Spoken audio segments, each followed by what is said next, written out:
দৌড়তে দৌড়তে এক সময় রাস্তায় বসে পড়েতে না আর এক বিন্দু শক্তি নেই শরীরে। পা দুটো অবশ হয়ে আসছে তার, নিঃশ্বাস ওঠানামা করছে ঘন ঘন। খুব বেশি অন্ধকার হওয়ার ফলে তেমন কোনো কিছুই চোখে পড়ছে না তার। ঠিক তখনই একজন ছায়া মানব তার সামনে এসে দাঁড়ায়। তাকে দেখা মাত্রই ভয় আর আতঙ্কে ধুকরে কেঁদে ওঠে। হঠাৎ গম্ভীর গলা ভেসে আসে সামনে দাঁড়িয়ে থাকা ব্যক্তিটির থেকে। Are you tired baby girl or want some more fun? তে কোনো কথা বলে না, দু হাত ভর করে পেছিয়ে যেতে থাকে। সামনে দাঁড়িয়ে থাকা ব্যক্তিটি আবার বলে ওঠে, দেখো এত দৌড়ে লাভ নেই, শুধু শুধু পা ব্যথা করবে। Save some energy for tonight. Psycho হাসি দিয়ে বলে ওঠে। তে কোনো কথা বলে না, ভয়ে কাঁপতে থাকে। সামনে থাকার লোকটি তার দিকে মুখ নিচু করে বলে, let's go to our home. তে এবার কিছুটা সাহস জুগিয়ে বলে ওঠে, আপনার মতো একটা জানোয়ারের সাথে আমি কিছুতেই যাব না। তের সামনে হাঁটু গেড়ে বসে সামনে থাকা ব্যক্তিটি বলতে থাকে, জানোয়ারগিরি এখনো দেখায়নি বউ, বাসায় চলো দেখাচ্ছি। কথাটা বলি জিয়ং জাঙ্কুক থেকে টানতে টানতে নিয়ে গেলেন তার গাড়ির কাছে। রীতিমতো হ্যাসকা টান বলে এটাকে। তে হাজার চেষ্টা করেও নিজেকে ছাড়াতে পারে না। আজকে থেকে তোর জীবনের একমাত্র ভিলেন আমি বউ, আমার থেকে পালানোর ভয়ঙ্কর শাস্তি পাবি তুই। এবার আমরা একটু 5 বছর আগের ঘটনায় ফিরে যাই। তোর মাথা ঠিক আছে? তের বাবা তাই বলে 15 বছরের মেয়েকে বিয়ে দিব, তাও 25 বছরের একটা ছেলের সাথে? তুমি কি বোকার স্বর্গে বসবাস করো নাকি এটা আদিম যুগ? দেশে কি আইন কানুন নেই? জীবনটা কি নাটক? আইনও আছে, জীবনও নাটক নয়। কিন্তু যা করছি আমি আমার তের ভবিষ্যতের কথা ভেবে করছি, এতে আমার একটু রিগ্রেট নেই। এইদিকে জিয়ন ম্যানশনে, are you fucking kidding with me ফুপি? Why should I marry a trainees girl? জাঙ্কুকের চিৎকার শুনে জাঙ্কুকের ফুপি বলে ওঠে, আমি মজা করছি না জাঙ্কুক, আমার জন্য করতে হবে। নিজের থেকে 10 বছরের ছোট মেয়েকে বিয়ে করতে চায় না জাঙ্কুক, আর কেনই বা চাইবে? কোনো পাগল হলেও এমন কাজ করবে না। সেখানে জাঙ্কুকের মতো এত রাগী আর বদমেজাজি মানুষ কেন এই বিয়েতে রাজি হবে? কিন্তু জিহবের কথা ফেলতে পারে না। কিছুক্ষণ চিন্তা করে জাঙ্কুক আর কিছু বলে না, বিয়েতে রাজি হয়ে যায়। কিন্তু তার অমতে বিয়ে বলে সে শুধুমাত্র রেজিস্ট্রি পেপারে সাইন করে চলে আসে। অবশ্য তেমন কোনো আয়োজনও করা হয়নি, কেউ বলতেই পারবে না যে এখানে কারো বিয়ে হচ্ছে। আর জাঙ্কুকের যাওয়াটাও ছিল একটা প্রশ্নবোধক চিহ্নের মতো। আর ওই দিকেতে সে তো জানেই না তার সাথে কি হয়ে গেল। প্রতি শুক্রবারের মতো এবারও তাদের বাসায় অনেক মেহমান এসেছে, কিন্তু অবাক করার বিষয় হলো কেউ খুশি নয় আজকে। তার বাবা কৌশলে তাকে দিয়ে শুধু পেপারে সাইন করিয়ে নিয়েছিল, কিন্তু কিসের পেপার সেটা সে জানে না। ছোট মনে হাজারটা প্রশ্ন, কিন্তু উত্তর দেওয়ার কেউ নেই। সবাই তাকে যেন এক প্রকার কোন ঠাসা করে চলছে আজকে। সে শুধু জানে পড়াশোনার জন্য তাকে বাড়ির সবার থেকে দূরে থাকতে হবে, তাই নিজের ইচ্ছের বিরুদ্ধে চলে যাচ্ছে ঢাকা রাজশাহী থেকে। কিন্তু নিয়তি যে তাকে এক নির্মম ইতিহাসের সাক্ষী করতে চলেছে সেটা জানা নেই তের। অবজেশন অনেক প্রকারের হয়, কিন্তু আনহেলদি অবসেশন একজন মানুষকে সাইকোতে পরিণত করে, একজন সুস্থ মানুষকে পাগল প্রেমীতে পরিণত করে, যেমনটা হয়েছিল জাঙ্কুকের সাথে। যেখানে তে কখনো জাঙ্কুককে দেখেনি, শোনেনি, পরিচিত হয়নি, শুধু জিওন ম্যানশনের বড় ছেলে হওয়ার তাগিদে কয়েকবার নাম শুনেছিল শুধু। কয়েক বছর পর জিওন ম্যানশনে আজ আনন্দের মৌসুম চলছে। বাবা, জাঙ্কুক ভাই আমার বিয়েতে আসবে তো, নাকি এবারও তার দেখা পাওয়া যাবে না? মেয়ের কথা শুনে আজমল শেখ একটু দীর্ঘ নিঃশ্বাস ফেলে। যেদিন থেকে তে এই বাড়িতে এসেছে সেদিন থেকে তো জাঙ্কুকের ছায়া এই বাড়িতে দেখা যায়নি। সন্ধ্যায় হলুদ আয়োজন প্রায় শুরুর দিকে, অতিথিরাও এক এক করে আসছে। ঠিক তখনই জিওন ম্যানশনে প্রবেশ করে কয়েকটা সেম কালারের গাড়ি। গাড়িগুলো এক এক করে ঢোকার পর একটা কালো মার্সিডিজ প্রবেশ করে জিওন ম্যানশনে। গাড়িটি আসার সাথে সাথে জিহব সহ আজমল শেখ সবাই ছুটে চলে আসে। গাড়ি থেকে একজন সুদর্শন পুরুষ নেমে আসে তাদের দিকে। অবশ্য সে একা নয়, সাথে 7-8 জন বডিগার্ড। ব্যক্তিটির চোখে মুখে নেই কোনো হাসি। তাকে দেখা মাত্র অনেক মেয়ে হা হয়ে তাকিয়ে থাকে। আমার জাঙ্কুক চলে এসেছে। আরে এটা আমার বাবা, আমার কলিজার টুকরা। জাঙ্কুকের দাদি বলে উঠল, আর জাঙ্কুক তার দাদিকে জড়িয়ে ধরলো। কিছুক্ষণ পর জেহব এসে বলল, তার দাদির সাথে কি শুধু কথা হবে? কথাটা বলে সামনে এগিয়ে গেলেন জেহব। জাঙ্কুক আর নিজেকে ধরে রাখতে না পেরে জড়িয়ে ধরে জেহবকে। আমার আমানত ঠিক আছে ফুপি? জাঙ্কুকের কথা শুনে জেহব শুকনো ঢোক গিলে, তাহলে কি আবার সেই রাতের মতো কোনো ইতিহাস তৈরি হতে যাচ্ছে?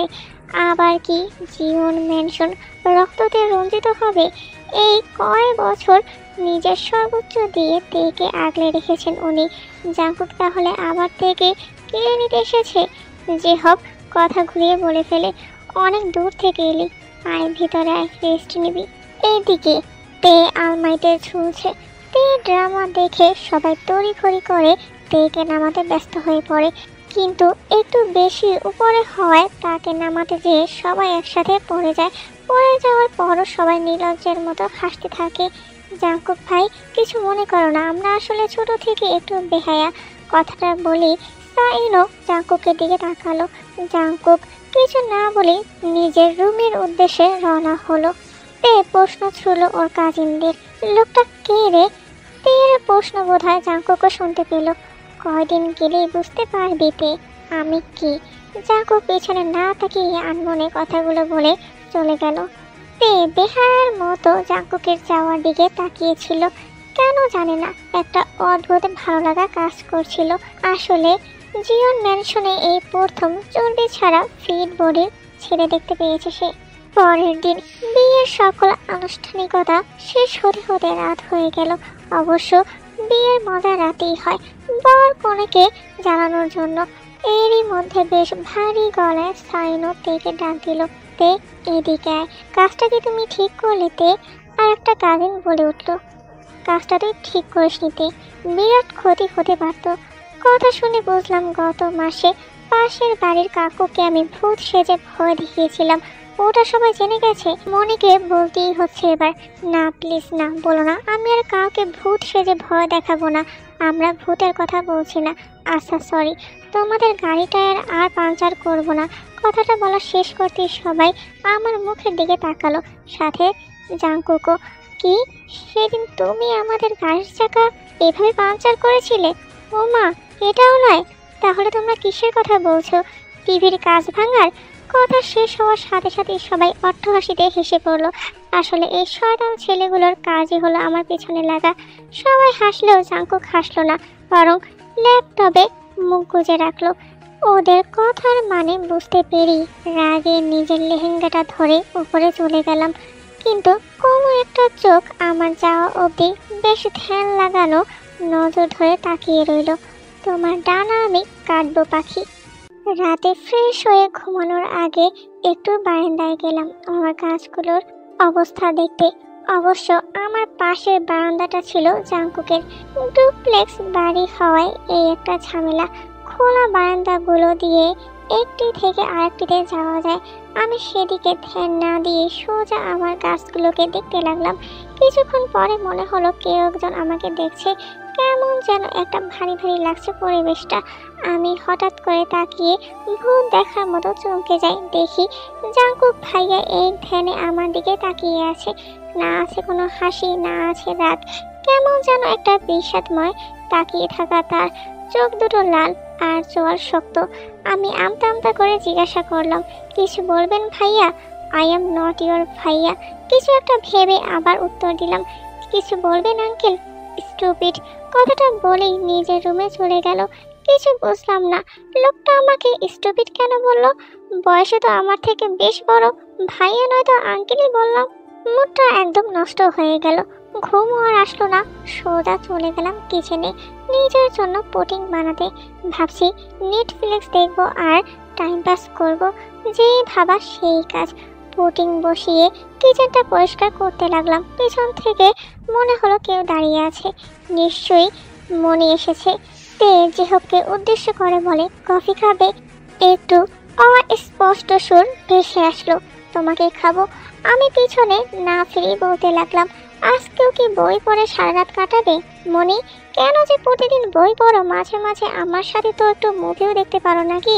কথাটা বলি কফি পাউডারটা নিতে গেলাম, কিন্তু বেশ উপরে হওয়ায় নিতে পারলাম না। পেছন থেকে একটা শক্তপোক্ত হাত এসে কফির পাউডারটা বের করতে লাগলো।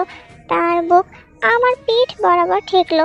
এতটাই কাছে দাঁড়িয়েছিল ছায়া মূর্তিটি যে তার নিঃশ্বাস আমার কাঁধে পড়ার মতো। হুট করে পিছনে ফিরে দেখি জাঙ্কুক ভাইয়া আমার একদম কাছে দাঁড়ানো। হঠাৎ এমন হওয়ায় বেশ ভয় পেয়ে যায় আমি। সরি ভাইয়া, আমি ভেবেছিলাম মনি। আই এম নট ইয়োর ভাইয়া। Okay uncle, sorry. হঠাৎ করে কেন জানি না জাঙ্কুক ভাইয়ার মুখটা রাগে পরিণত হলো। কফির পাউডারটা আমার হাতে ধরিয়ে দিয়ে বলল, চিনি ছাড়া কফি বানাতে। আমি তো পুরো অবাক, এত রাতে ওনার জন্য কফি বানাবো আমি? যাক, লোকটা হ্যান্ডসাম আছে, বানিয়ে দিই। কিছুক্ষণ পর, ভাই আপনার কফি। সরি আঙ্কেল, আপনার কফি। ইশারা করে কফিটা নিচে রাখতে বলল উনি। ওনার কথা মতো টি টেবিলে কফিটা রেখে চলে যেতে লাগলাম কিচেনে। পেছন ফিরতেই কানে এলো, ওনা নেই কেন গায়ে? ওনার কথা শুনে একটু লজ্জিত হলাম আমি। আসলে ভাইয়া মানে আঙ্কেল, এটা তো অন পিস, ওনা থাকে না সাথে। না থাকলেও তোমাকে নিতে হবে, এসব একদম পছন্দ করি না আমি। এখন রুমে যাও। কথাটা শুনতে দেরি, আমার যেতে দেরি নেই। পুডিংয়ের কথা প্রায় ভুলেই গেছিলাম। জাঙ্কুক তীর ছুটে যাওয়ার দিকে এক দৃষ্টিতে তাকিয়ে রইল। কাল থেকে তোমার জীবন বন্দির গল্পটি শুরু, মাই ডিয়ার একমাত্র বউ। জাঙ্কুক খুব আরাম করে তেল বানানো কফিটা খেলো আর ফোনে কিছু একটা দেখছিল। সকালবেলা ঘুম থেকে উঠতেই তের মনে পড়ে যায় পুডিংয়ের কথা। সে দৌড়ে কিচেনে চলে গেল। ওমা, পুরো কিচেন ক্লিন আর পুডিংয়ের কোনো অংশও নেই। নিশ্চয়ই মনি পরিষ্কার করে গেছে, কিন্তু আসলে কি তাই? বউ ভাতের জন্য সবাই এসেছে। বিকেলবেলা প্রোগ্রামের শেষে যখন সবাই আড্ডা দিচ্ছিলাম, তখনই কোথা থেকে আন্টি চলে আসলো, সাথে জেনি আন্টিও। তারা দুজনই আমাকে নিজেদের ছেলেদের বউ বানাতে চায়। বাহ, আমার হুবহু ছেলের বউকে কি সুন্দর লাগছে। সকলে যখন আমার তারিফ করতে ব্যস্ত, ঠিক তখনই আমার ডান হাতে টান পড়ে। কেউ একজন বেশ জোরে আমার হাত টানতে টানতে উপরে নিয়ে যাচ্ছিল। আচমকা হাতে টান পড়াতে কিছুই বুঝে উঠতে পারছিলাম না আমি। কে আপনি? আমার হাত টানছেন কেন? আমার কথা শোনার সাথে সাথে সামনে থাকা লোকটি পেছন ফিরে তাকালো। চুপ, একটা কথাও না। হঠাৎ ধমক পড়ায় আমার চোখ দিয়ে পানি চলে আসলো। জাঙ্কুক ভাইয়া আমার হাত টেনে নিয়ে যাচ্ছিল এতক্ষণে। জাঙ্কুক, কি করছিস তুই? ছেড়ে দে ওকে। নিজের বউকে নিয়ে যাওয়ার জন্য কারো পারমিশনের প্রয়োজন নেই আমার। বলছিলাম ওনার বলা কথাগুলো। আমার বউ মানে? কে ওনার বউ? আমি? কবে থেকে? কথাগুলো ভাবতে ভাবতে দেখলাম উনি নিজের কপালে হাত দিয়ে কিছু একটা ভাবছিলেন, এবং শুধু ভাবছিলেন বললে ভুল হবে, আমার সামনে পায়চারও শুরু করে দিয়েছিলেন। আমি বেশ ভয় পেয়েছিলাম, কি হতে যাচ্ছে আমার সাথে। আর একটু আগে কি হলো? আমার চিন্তার অবসান ঘটিয়ে হঠাৎ করে উনি আমার সামনে হাঁটু গেড়ে বসে পড়েন এবং এক টান দিয়ে নিজের কোলের উপর বসালেন আমাকে। আমি কিছু বুঝে ওঠার আগে উনি আমার লিপস্টিক মোছা শুরু করলেন নিজের হাত দিয়ে। এটাকে মোছা বলে না, ঘষে ঘষে ওঠানো বলে। এত ব্যথা সহ্য করতে না পেরে বলেই উঠলাম, আমার লাগছে ভাইয়া। কেন জানি না আমার কথাটা ওনার পছন্দ হলো না। আমার দু গালে শক্ত করে হাত রেখে মুখটা ওনার মুখের কাছে নিয়ে গেলেন।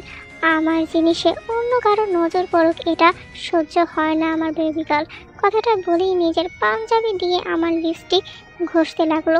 এক এক করে আমার কানের রিং, গলার নেকলেস সব টেনে ছেড়ে ফেললেন। This was your first mistake and I will make sure this is your last mistake. কথাটি বলি নিজের কাজে ব্যস্ত হয়ে গিয়েছিলেন উনি, কিন্তু ততক্ষণে এটা ক্লিয়ার হয়ে গিয়েছিল যে যারা যারা আমায় নিয়ে প্রশংসা করেছিল, যেটা নিয়ে উনি বেছে বেছে সেগুলোই নষ্ট করেছেন। কিন্তু তারা তো মেয়ে ছিল, এতে কেন সমস্যা হবে ওনার জানি না। আমার সমস্ত সাজসজ্জা নষ্ট করার পর উনি রুম থেকে এমনভাবে বের হয়ে গিয়েছিলেন যেন মনে হচ্ছিল কিছুই হয়নি। আমি নিজেই বসে রইলাম। ঠিক তখনই মনি আসলো। মনিকে দেখে আমার না পারতেই কেঁদে দিলাম। মনি কিছু না বলে চুপচাপ আমাকে তার রুমে নিয়ে গেল। অ্যান্টিসেপটিক লাগিয়ে দিয়েছিল আমার গলায়, হাতে, ঠোঁটে। সেদিন রাতে আমার জ্বর এসেছিল, ঠিক হতে বেশ কয়েকদিন সময় লেগেছিল। আর এই কয়দিনে আমি ভয়ে ওনার সামনে যাইনি, কিন্তু কেউ একজন যে তার তীক্ষ্ণ দৃষ্টি দিয়ে আমাকে নজরে রেখেছিল সেটা ঠিকই বুঝতে পেরেছিলাম। এইদিকে জাংকুক বাঁকা হাসি দিয়ে বলে উঠল, সবে তো মাত্র শুরু মাই ডিয়ার একমাত্র ওয়াইফ। জ্বর ভালো হওয়ার আরও 2 দিন পরে আমি ভার্সিটিতে যাচ্ছিলাম। আর যাই হোক, মিট্রাম তো আর আমার জন্য অপেক্ষা করবে না, তাই ইচ্ছে না থাকা সত্ত্বেও যেতে হলো। ভার্সিটিতে গিয়ে এক আপুর সাথে ফুচকা খাচ্ছিলাম। প্রাইভেট ভার্সিটিগুলোতে একটাই সমস্যা, ফুচকা খাওয়ার জন্য বাইরে যেতে হয়, গেট নট অ্যালাউ। তো আমরা গেলাম বাইরে, 3 প্লেট ফুচকা অর্ডারও দিলাম এবং খেলামও। কিছু কিছু মানুষ আছে ঝাল খেতে পারে না, কিন্তু ফুচকার সাথে ঝাল ছাড়া চলে না। আমিও সেই পাবলিকদের মধ্যেই পড়ি। বরাবরের মতোই আজকেও আমার ম্যাচিং আউটফিট পরেছিলাম, লুজ জিন্স আর একটা চিকেন কারি কুর্তি, চুলগুলো সোজা সিটি করে ছাড়া। জীবনে যতই ঝড় তুফান হয়ে যাক না কেন, ফ্যাশন মাস্ট বি করতেই হবে। কি রে, এত ঝাল তুই খেতে পারবি? এত ঝাল নিয়েছিস কেন? হ্যাঁ পারবো, এর থেকেও বেশি ঝাল বাসায় অপেক্ষা করছে। কথাটা শোনা মাত্রই আমার বান্ধবী সহ আমরা 3 জন পেছনে তাকালাম। জাঙ্কুক ভাইয়া, ওনার চোখ অসম্ভব লাল বর্ণ ধারণ করেছে, চোয়াল শক্ত, মনে হচ্ছে অনেক বেশি রাগে ফুলছে। বাড়ি চলো। 3 জনের মধ্যে উনি আমার হাত ধরে গাড়ির কাছে নিয়ে গেল। যেহেতু রাস্তা, তাই কোনো সিন ক্রিয়েট করেনি। উনি সোজা গাড়িতে বসিয়ে দিল ওনার পাশের সিটে, আর সিট বেল্ট লাগিয়েও দিল। সারা রাস্তা একটি কথাও বলেনি উনি, চুপচাপ গাড়ি চালিয়ে জিওন ম্যানশনে ঢুকতেই আমাকে টেনে ফেলে দিয়েছিল গার্ডেনের বড় খোলা জায়গাটায়। সবিন, সব এখানে নিয়ে আয়। ওনার কথা মতো সার্ভেন্টরা আমার যত মডার্ন ড্রেস ছিল সব মাঠে রাখলো, আর তাতে কেরোসিন ঢেলে দিল সে। আমি নির্বাক দর্শকের মতো চেয়ে রইলাম। উনি আমার দিকে তাকিয়ে একটু বাঁকা হাসি দিয়ে সব জামা কাপড়গুলোতে কেরোসিন ঢেলে দিলেন। আমি দৌড়ে গেলাম ওনার কাছে, ওনার হাত ধরে রিকোয়েস্ট করতে লাগলাম, কিন্তু আমি ভুলে গিয়েছিলাম যে জীবন জাঙ্কুক কখনো কারো কথা শোনে না। না প্লিজ, এমন করবেন না। আমি সোজা ওনার পায়ে পড়লাম, অনেক রিকোয়েস্ট করলাম, কিন্তু কোনো লাভ হলো না। Baby girl, you have to know me properly. না করেছিলাম এভাবে বের হতে, এখন ভুগো। এক হাতে আমার থুতনি ধরে অন্য হাত দিয়ে আমার সব কাপড়ে আগুন লাগিয়ে দিয়েছিলেন উনি। আমি ওনার পায়ের নিচে বসে বসে দৃশ্যটা দেখলাম। আমি একা নয়, দাদি, মনি এবং রহিমা কাকিও ছিল। কারো কোনো কথা বলার সাহস হচ্ছিল না ওনাকে আটকানোর। নাও ইউর টার্ন বেবি গার্ল। জোয়ার শক্ত করে উনি আমার দিকে তাকায়, আর এর মধ্যেই সবিন ওনার কাছে আসে। ভাই, সব আপনার রুমে রাখা হয়েছে। গুড। কাপড়গুলো তখনও জ্বলছিল। উনি কারো দিকে না তাকিয়ে আমার হাত ধরে টেনে নিয়ে যাচ্ছিলেন ওনার রুমে, কোনো না কোনো ভালোবাসা দেখাতে নয়, আমার বাহিরে দাঁড়িয়ে ফুচকা খাওয়ার শাস্তি দিতে। ওনার রুমে ঢুকে দেখলাম একটা বিশাল ফুচকার বোল। উনি আমাকে ডিভানে বসিয়ে নিজে আমার সামনে বসলেন। তখনও আমার চোখে পানি আর ভয় দুটোই কাজ করছিল। ইট নাও প্লিজ না।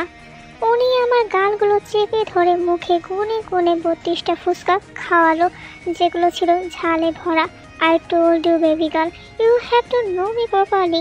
আমি ঝালের জন্য কিছুই বলতে পারছিলাম না, আর না ওনাকে নিজের থেকে সরাতে পারছিলাম। কি হলো আমার সাথে, আর কেনই বা হলো এমন? এর পরেরবার যদি দেখেছি আপনি আমার ইচ্ছার বিরুদ্ধে গিয়েছেন, I will kill you for sure. কথাটি বলি আমার সামনে এক গ্লাস পানি ধরলেন আর নিজের হাতে খাওয়ালেনও। কিন্তু এতগুলো ঝাল খাওয়ার পর না শরীর ভালো থাকে না পেট, যা হবার তাই হলো। উনি আমাকে রেখে নিচে চলে গেলেন। সেই সুযোগে আমি বারান্দা দিয়ে আমার রুমে চলে এসেছিলাম। এসে দরজা লক করে প্রচুর কান্না করলাম, আর ভুলও দরজা খুললাম না। কিছুক্ষণ পর আম্মাজান, দরজা খোল প্লিজ, দেখ আমি এসেছি। আমি ভয়ে ভয়ে দরজাটা খুলে দিলাম। মনে ভিতরে ঢুকতেই আমার এমন নাজেহাল অবস্থা দেখে নিজেকে ধরে রাখতে পারিনি। আমাকে জড়িয়ে ধরে কেঁদে দিয়েছিলেন। ঠিক তখনই দরজায় এসে দাঁড়ালেন তিনি। আমার পারমিশন ছাড়া তুমি আমার রুম থেকে বের হয়েছো কিভাবে? হাউ ডেয়ার ইউ দে। ওনার কথা শুনে আমি ভয়ে আরও কেঁদে দিলাম আর মনিকে শক্ত করে জড়িয়ে ধরলাম। দেখছিস তো মেয়েটা ভয় পেয়েছে, তুই যা please. I will take her with me please Jungkook, for God's sake please যা এখান থেকে। জাংকুক কিছু না বলে সেখান থেকে চলে গিয়েছিল। সেদিন রাতটা ছিল দুঃস্বপ্নের মতো। আমার শরীর বেশি খারাপ হয় মনির সাথে ছিল আমার। জাংকুকের ভয় আমার মন থেকে সারা দিনও কাটেনি, তাই দরজা জানালা অফ করে নিজের রুমেই ছিলাম। রাতের দিকে যখন মনটা খুব বেশি খারাপ লাগছিল তখন গেলাম বারান্দায়।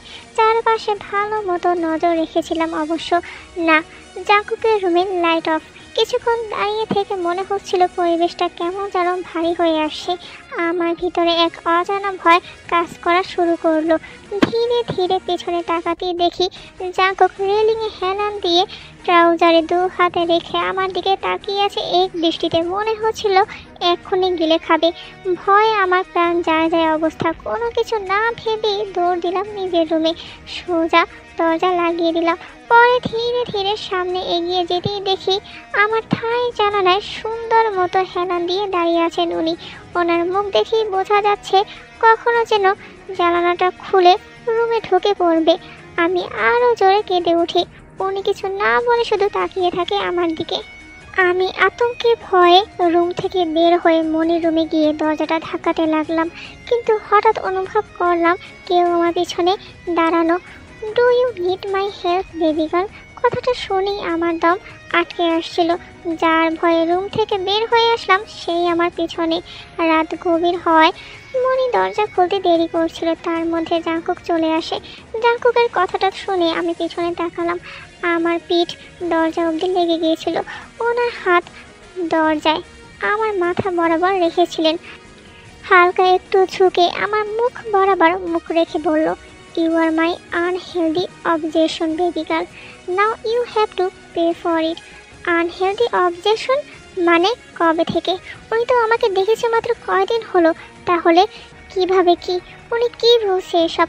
ওনার কথার মাঝেই মনি দরজা খুলে বের হলেন। মনিকে দেখেই আমি জড়িয়ে ধরলাম। তার মাঝেই উনি বলে বসলেন, মাঝে মাঝে আমাকেও একটু একটু জড়িয়ে ধরলে মন্দ হয় না। কথাটা বলেই নির্লজ্জের মতো চলে গেলেন আমাদের থেকে। মনি তাড়াহুড়ো করে দরজা লাগিয়ে আমাকে প্রথমে শান্ত করলেন। মনি, আমাকে একটা সত্যি কথা বলবে? আমি জানি তুই কি জানতে চাইছিস। হ্যাঁ, জাংকুকের পুরো অধিকার আছে তোর উপরে। মানে? মনি আমার সামনে বসে মাথায় হাত বুলিয়ে দিয়ে বললেন, তে আমরা তোর পারিবারিক বন্ধু নয়, আমরা তোর শ্বশুর বাড়ির লোক। মনির কথাটা শুনে আমি রীতিমতো কোমায় চলে যাচ্ছিলাম। কেন জানি না বিশ্বাস করতে পারলাম না। আজকে থেকে কয়েক বছর আগে তোর আর জাংকুকের বিয়ে হয়। তুই তখন মাত্র 15 বছরের কিশোরী আর জাংকুক 25 বছরের যুবক। তোদের বিয়েটা হয়েছিল তোর দাদুর ঋণ শোধ করার জন্য। তোর দাদু ছিলেন আমার বাবার বন্ধু। আমার বাবাকে বাঁচাতে যেয়ে উনি মারা যান। তখন আমার বাবা প্রতিজ্ঞা করেছিল জাংকুকের সাথে এই বাড়ির মেয়ের বিয়ে দেবে, কিন্তু বাবা আমাদের ছেড়ে চলে যায়, রেখে যায় শুধু তার ওয়াদা। তাই তোদের বিয়েটা হয়, কিন্তু জাংকুক রাজি ছিল না। তাই পরের দিন রাতেই লন্ডনে চলে যায় আর এখন ফিরে আসে। এই কয়েক বছরে কি উনি আমার খোঁজ রেখেছিলেন? না। তাহলে এখন কেন আমার পিছনে লেগেছে উনি, সেটা তো আমি বুঝতে পারছি না। তে জাংকুকের যখন 13 বছর বয়স তখন রোড অ্যাক্সিডেন্টে ওর বাবা মা চলে যায়। বাবা যখন আমাদের ছেড়ে চলে যান তখন বলে গিয়েছিলেন তোদের বিয়ের কথা। তুই তখন অনেক ছোট আর বিয়েটাও হওয়ার কথা ছিল না। তোর 18 বছর হওয়ার পর ছিল, কিন্তু জাংকুক এতটাই বেপরোয়া হয়ে উঠেছিল যে না পারতেই ওকে বিয়ে দিয়ে দিই তোর সাথে। যেদিন প্রথমবার বাড়িতে পুলিশ এসেছিল সেদিন ছিল আমাদের জন্য ভয়ঙ্কর রাত। না জাংকুককে ধরতে নেয়, ওর সাথে একটা মামলা নিয়ে সেটেল করতে আর আন্ডারওয়ার্ল্ডের হাত থেকে বাঁচাতে। তখন বুঝলাম ছেলেটা আর ভালো নেই, নষ্ট হয়ে গেছে। তাই ওকে জোর করে বিয়ে দেওয়া হয়। আর এই কয়েক বছরে জাংকুক বাংলাদেশেও আসেনি। এখন প্রশ্ন হচ্ছে, আসলে কি যে হক পুরোটা সত্যি বলেছে তেকে? পরের দিন থেকে তের পরীক্ষা শুরু হওয়ায় পরীক্ষা দিয়ে দুপুর টাইমে ভার্সিটি থেকে বাসায় চলে আসে। পরীক্ষা কেমন হলো আম্মাজান? মোটামুটি ভালো মনি, তাহলে হবে। এখন হা কত দেখি সেই সকাল থেকে কিছু খাসনি, নেহা কর। দাঁড়াও দাদি। ওনার হঠাৎ আমার সামনে এসে দাঁড়ানো দেখে আমি খুব ভয় পেয়ে গিয়েছিলাম। ও এখন ভাত নয়, ফুল খাবে। কি বলছিস তুই দাদু ভাই? মাথা ঠিক আছে? মাথা ঠিক করব বলেই তো এসেছি। উনি আর কথা না বাড়িয়ে আমার হাত ধরে টেনে হল থেকে ঘরে নিয়ে ফ্লোরে ফেলে দিল, আর ওনার লোকদের দিয়ে ফুল এনে সামনে রাখলো। এগুলো সেই ফুলগুলো যেগুলো সৌরভ আমাকে ভার্সিটিতে দিয়েছিল। আমি ভয়ে একবার ওনার দিকে আর একবার ফুলের দিকে তাকাই। উনি চুপচাপ আমার সামনে বসে খুব যত্ন সহকারে ফুলগুলো ছিটতে থাকে আর পাপড়িগুলো আমার মুখ টিপে ধরে খাওয়াতে থাকে। কষ্ট হচ্ছে। আমি কিছু না বলে শুধু চোখের পানি খেলাম। ফুল নিতে পেরেছিস আর খেতে পারছিস না? Very bad baby girl. আমার ভুল হয়ে গেছে, প্লিজ চুপ, একদম চুপ। বাঁচতে চাইলে সবগুলো গুলে খাবে তুই এখন। আমি আর সহ্য করতে না পেরে ওনাকে ধাক্কা দিয়ে দৌড়ে মনির কাছে যেতে চাই, কিন্তু উনি আমাকে ধরে নিজের কোলের মধ্যে বসায়।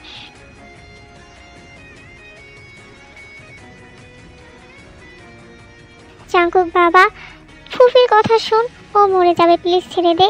মরার জন্যই তো ধরেছি। ওনার এই কথাটা শোনার সাথে সাথে আমি আতকে উঠি আর ভয়ে অজ্ঞান হয়ে যাই। সবিন বালতি ভর্তি পানি নিয়ে আয়। যেখানে আমি নিজের পছন্দের জিনিসগুলো কারোর সাথে শেয়ার করি না, সেখানে তুই তো ঘরের বউ জান, তোকে কিভাবে শেয়ার করি বল। আমাকে এই অবস্থায় কোলে নিয়ে জোরে জোরে কথাগুলো বলেছিলেন উনি। সবাই এতক্ষণে বুঝতে পেরেছিল কেউ কিছু বলতে গেলে এর ডাবল ডোজ আমাকে সহ্য করতে হবে। উনি পুরো এক বালতি পানি আমার মুখে ঢেলে দেয়। যতক্ষণ না আমার সেন্স ফিরেও রেহাই হয়নি আমার। আমাকে টেনে তুলে আবার নিজের কোলে বসায়। আমি ভয়ে তাড়াহুড়ো করে ওনার পা ধরে ফেলি। প্লিজ আমাকে ছেড়ে দিন বেবি গার্ল, এখনও তো ধরলামই না। উনি সুন্দর মতো করে উঠে আমাকে কোলে করে নিয়ে সোফায় বসায় আর খুব যত্ন সহকারে আমার মুখের পানিগুলো মুছতে থাকে। তোর জন্য একটা গিফট আছে জান। উনি এক চোখের ভুরু তুলে আবার বলে ওঠে, খুলে রাখো। আমি শুকনো ঢোক গিলে ওনার থেকে গিফটটা নিয়ে খুলতে লাগলাম। বক্সটার মুখ খোলার সাথে সাথে আমার চোখগুলো বের হয়ে আসার মতো অবস্থা। আমি ভয়ে চিৎকার দিয়ে সোফার কোনায় গিয়ে নিজের চোখ মুখ ঢেকে কান্না শুরু করে দিই। উনি আমার হাতের কবজি ধরে নিজের বুকের সাথে মিশিয়ে নেন আর রাগে আমাকে বলতে থাকেন, তোকে দেখার পারমিশন যেখানে কুকুর বিড়ালকেও দেয়নি, সেখানে একজন মানুষ তোকে ভালোবেসে ফেললো। বাহ, ইন্টারেস্টিং। আমি নিজের চোখে বিশ্বাস করতে পারছিলাম না। বক্সে মানুষের কাটা হাতের আঙ্গুল, এটাও কি সম্ভব? একটা মানুষ কতটা নির্দয় হলে এমন করে?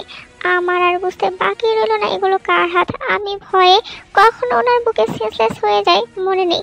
যখন সেন্স ফিরে তখন সকাল হবে। আমি আমার রুমেই ছিলাম। চোখ খুলে দেখি আমার মুখ বরাবর চেয়ার নিয়ে উনি পায়ের উপরে পা তুলে বসে আছেন। মনে হচ্ছিল সারা রাত ঘুমাননি। ওনাকে দেখা মাত্রই আমার গলা শুকিয়ে যায়। উনি আমার পাশে এসে বসে আর আস্তে আস্তে করে আমার মুখ থেকে কাপড় সরিয়ে কপালে কিস করে দিয়ে চলে যায়।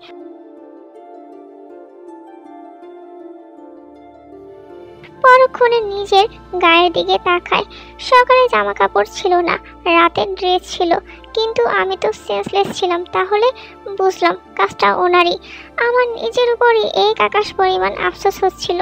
সেই দিনের পর মিড টার্মের জন্য আবার ভার্সিটিতে যেতে হয়েছিল আমাকে। সারাদিন সব ঠিক থাকলেও আধার ঘনিয়ে আসে রাতে। আমি নিজের চোখে বিশ্বাস করতে পারছিলাম না। এটা কি দেখলাম আমি?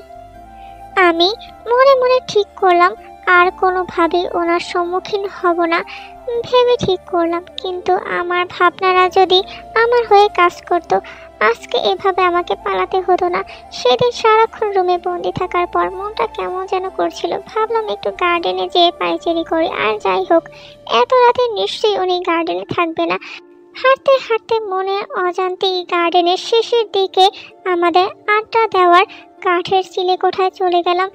কেন গেছিলাম মনে নেই, হয়তো ভাগ্য খারাপ একই বলে। আমি চিলে কোঠার একটু কাছে আসতেই কিছু বাড়ি দেওয়ার আওয়াজ পাই। মনে হচ্ছিল কেউ কাউকে ধরে বেধড়ক পিটাচ্ছে। নিজের সর্বোচ্চ দিয়ে আমি কিছু না ভেবেই চিলে কোঠার দরজার সামনে দাঁড়াই আর এমন কিছু দেখি যা আমার দেখার কথা ছিল না। জাঙ্কুক একটা মোটা হকি স্টিক দিয়ে একজনকে গরু পিটানোর মতো মারছে। ওনার এমন ভয়ঙ্কর রূপ আর বিভৎস চাহনি দেখে নিজেকে ধরে রাখতে পারিনি, নিজের অজান্তেই জোরে চিৎকার দিয়ে ফেলি। আর ওনার চোখ পড়ে আমার উপর। জাঙ্কুক কিছু না বলে একটা শয়তানি হাসি দিয়ে আমার দিকে তাকায়।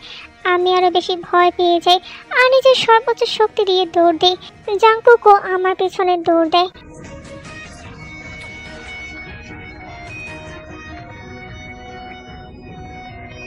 তে দাঁড়া, তে শোন আমার কথা, আমার থেকে পালিয়ে যাস না প্লিজ, শোন আমার কথা। আমি তার কোনো কথা না শুনে নিজের সর্বোচ্চ শক্তি দিয়ে দৌড়ালাম, কিন্তু একটা ছেলের গতির কাছে একটা মেয়ের গতি কিছুই নয়। তাও নিজের প্রাণপণ দিয়ে চেষ্টা করলাম, কিন্তু ভাগ্য আমার সহায় হলো না। আমি গেট বরাবর দৌড়ালাম, এতটাই অসহায় আর বুদ্ধিহীনের মতো কাজ করলাম যে নিজের রুমে না যেয়ে সোজা মেন গেট বরাবর দৌড়ালাম। তখন আমার মেন মোটিভ ছিল ওনার থেকে পালানো, কিন্তু ভাগ্য আমার সহায় ছিল না। সচরাচর গেট বন্ধ থাকে এত রাতে, কিন্তু আমার এটাও ধ্যানে ছিল না যে গেট অফ থাকবে। সোজা গেটে যেয়ে দরজার রেলিং ধরে দাঁড়িয়ে থাকলাম আর দারোয়ান আঙ্কেলকে অনেক রিকোয়েস্ট করতে লাগলাম দরজাটা খুলে দেওয়ার জন্য। জান, এত দৌড় দাও কেন বলো তো? তুমি কি আমার স্ট্যামিনা দেখতে চাচ্ছ? দেখো, আমি প্রতিদিন জিম করি আর আমার স্ট্যামিনাও বেশ। ভবিষ্যতে তোমার পরকীয়া করতে হবে না। I can satisfy you baby girl. আমি ভয়ে কোনো কথা না বলে নিজের প্রাণপণ দিয়ে চেষ্টা করতে লাগলাম গেটটা খুলতে। Are you tired baby girl? Need my help? আমি আরও ভয় পেয়ে যাই ওনার কথা শুনে। উনি কাছে এসে ধীরে ধীরে আমার কোমরে হাত দিয়ে আমাকে নিচের দিকে ঘুরিয়ে নেয় আর আমাকে উঠিয়ে নিজের কাঁধে করে নিয়ে যায় ওনার সাথে চিলেকোঠায়। এসব এত তাড়াতাড়ি হয়ে যায় আমি কিছুই বুঝে উঠতে পারিনি, কিন্তু সব থেকে জঘন্যতম কিছু যে আমার জন্য অপেক্ষা করছিল সেটা আমি কল্পনা করতে পারিনি।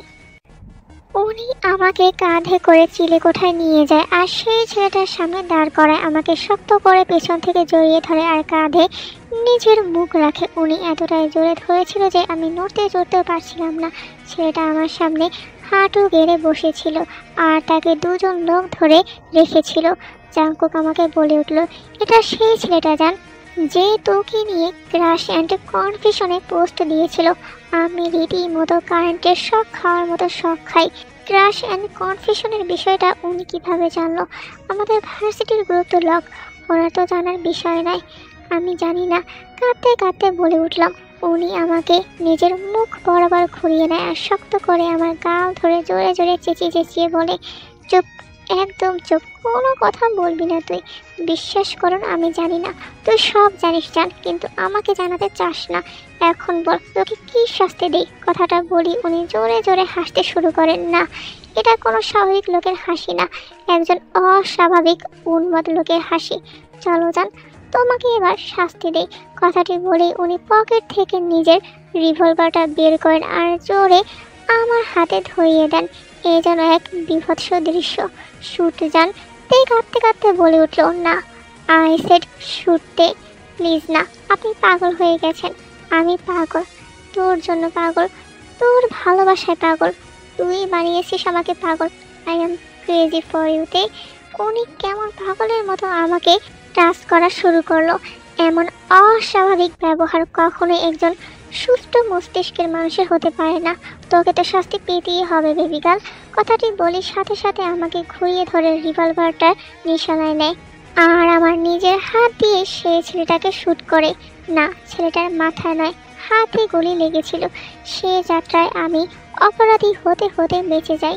ছেলেটাকে গুলি করার সময় তার বেশিরভাগ রক্তই আমার মুখে এসে লাগে, শরীরে এসে পড়ে। আমার আত্মাটা যেন বের হলো বলে, কিন্তু উনি এতটাই স্বাভাবিক ছিল যেন কিছুই হয়নি। প্রতিদিনের কাহিনী এসব ওনার জন্য। উনি আমার গালে লেগে থাকা রক্তগুলো নিজের গায়ের সার দিয়ে পরিষ্কার করতে থাকলো। তুই আমার আনহেলদি অবজেকশনতে, তোর উচিত হয়নি আমার জীবনে আসা। এখন আর তুই আমার থেকে পালাতে পারবি না জান। কথাগুলো বলতে বলতে উনি আমাকে ছেড়ে সেই রক্তাক্ত অবস্থায় পড়ে থাকা লোকটার সম্মুখে হাঁটু গেড়ে বসে। I love her man, I just love her. লোকটাকে মারতে মারতে কথাগুলো বলতে থাকে উনি। না, আমি আর পারছি না, আর সম্ভব নয় আমার দ্বারা এসব সহ্য করা। আমি নিজের সর্বোচ্চ শক্তি দিয়ে আবার দৌড় দিই। এবার আর কোনো ভুল নয়, সোজা নিজের রুমের দিকে চলে যাই। শুধু যে আমি একা যাচ্ছিলাম তাও নয়, উনি আমার পিছু নেন। আমি সোজা রুমে যেয়ে দরজা বন্ধ করে দিই আর দরজার সামনেই বসে হাঁটুতে মুখ গুজে কান্না করে দিই। হয় নিচ থেকে দরজা খুলে বের হয়ে আসবি, আর নয় যদি আমাকে দরজাটা ভাঙতে হয় তুই শেষ আজকে যান। আমাকে প্লিজ ছেড়ে দিন, আমি চলে যাব অনেক দূরে, যেখানে নিজের পছন্দের জিনিসগুলোকে চোখের সামনে থেকে দূরে যেতে দেই না, সেখানে তুই তো ঘরের বউ যান। ওনার কথাগুলো শুনে আমি আরো ভয় পেয়ে যাই আর জোরে জোরে কাঁদতে থাকি। তুই কি দরজা খুলবি না জানো? আপনি প্লিজ চলে যান। ওকে ওকে কথাটা বলার পর আর কোনো কথা বা দরজায় বাড়ি দেওয়ার আওয়াজ পেলাম না। আমি ভেবেছিলাম হয়তো চলে গেছে, তাই সাহস নিয়ে দরজার সামনে দাঁড়ালাম। না, তখনও দরজা খুলেনি, কিন্তু তখনও বুঝিনি একটু পর কি হতে যাচ্ছিল আমার সাথে। যত যাই হয়ে যাক না কেন, দরজা আমি খুলবো না, কিন্তু কে জানতো আমার খামখেয়ালি স্বভাবের জন্য নিজের বিপদ নিজেই ডেকে আনবো। দেবিকার ওনার গলার আওয়াজ শুনে আমি ভূত দেখার মতো ভয় পেয়ে যাই। উনি আমার রুমে, কিন্তু দরজাটা তো লাগানো ছিল। তাহলে আমি ভয়ে ভয়ে পেছনে ফিরে তাকালাম। যা ভাবলাম তাই হলো। উনি বেলকনির দরজায় সুন্দর মতো হেলান দিয়ে দাঁড়িয়ে আছেন। ঠিক কতক্ষণ আগে থেকে দাঁড়িয়ে আছেন সেটা বোঝা মুশকিল, আর মুখে সেই চিরচেনা সাইকো হাসি। আপনি? খুব ভারী আর নেশা লাগানো গলায় উনি বললেন। বাসর রাত করতে এসেছি যান। চোখটি দিয়ে বলে উঠল। আমি হতভম্বের মতো ভ্যাবাচাকা খেয়ে গেলাম। ছি, এখন ছি করার সময় নয় যান, অন্য আওয়াজ করার সময়। বুঝতে পারলাম আজকে আর রক্ষা হবে না আমার।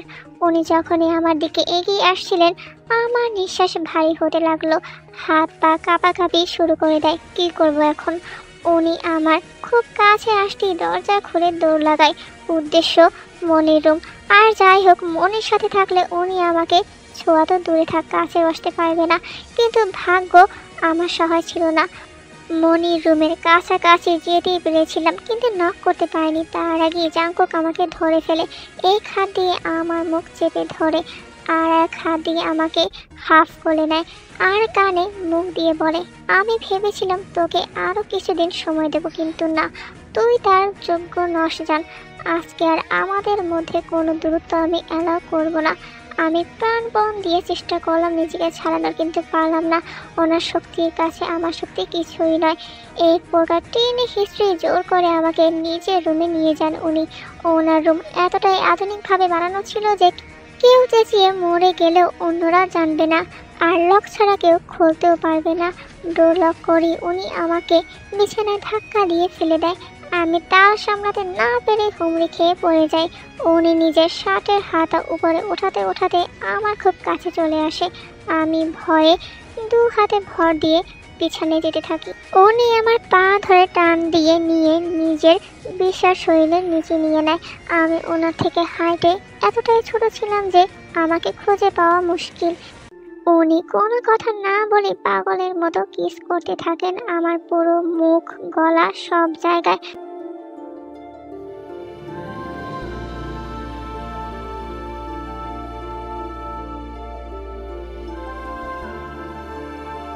এই 30 বছর বয়সের ভার্জিনিটি ভাঙবো আজকে যান। একটু সহ্য করে নাও please, promise I will be gentle from tomorrow. উনি উন্মতের মতো কিস করতে থাকে আমাকে। ওনাকে থামানোর মতো আর কোনো উপায় না পেয়ে নিজের ব্রেন প্রয়োগ করলাম। কোন অধিকারে আপনি আমার কাছে এসেছেন? 5 বছর আগে বিয়ে করেছি, ভুলে গেছিস? যেখানে আমি কিছু জানতামই না বিয়ের কথা, সেখানে কিভাবে মনে থাকবে? আর তখন আমি ছোট ছিলাম, মানি না আপনাকে স্বামী।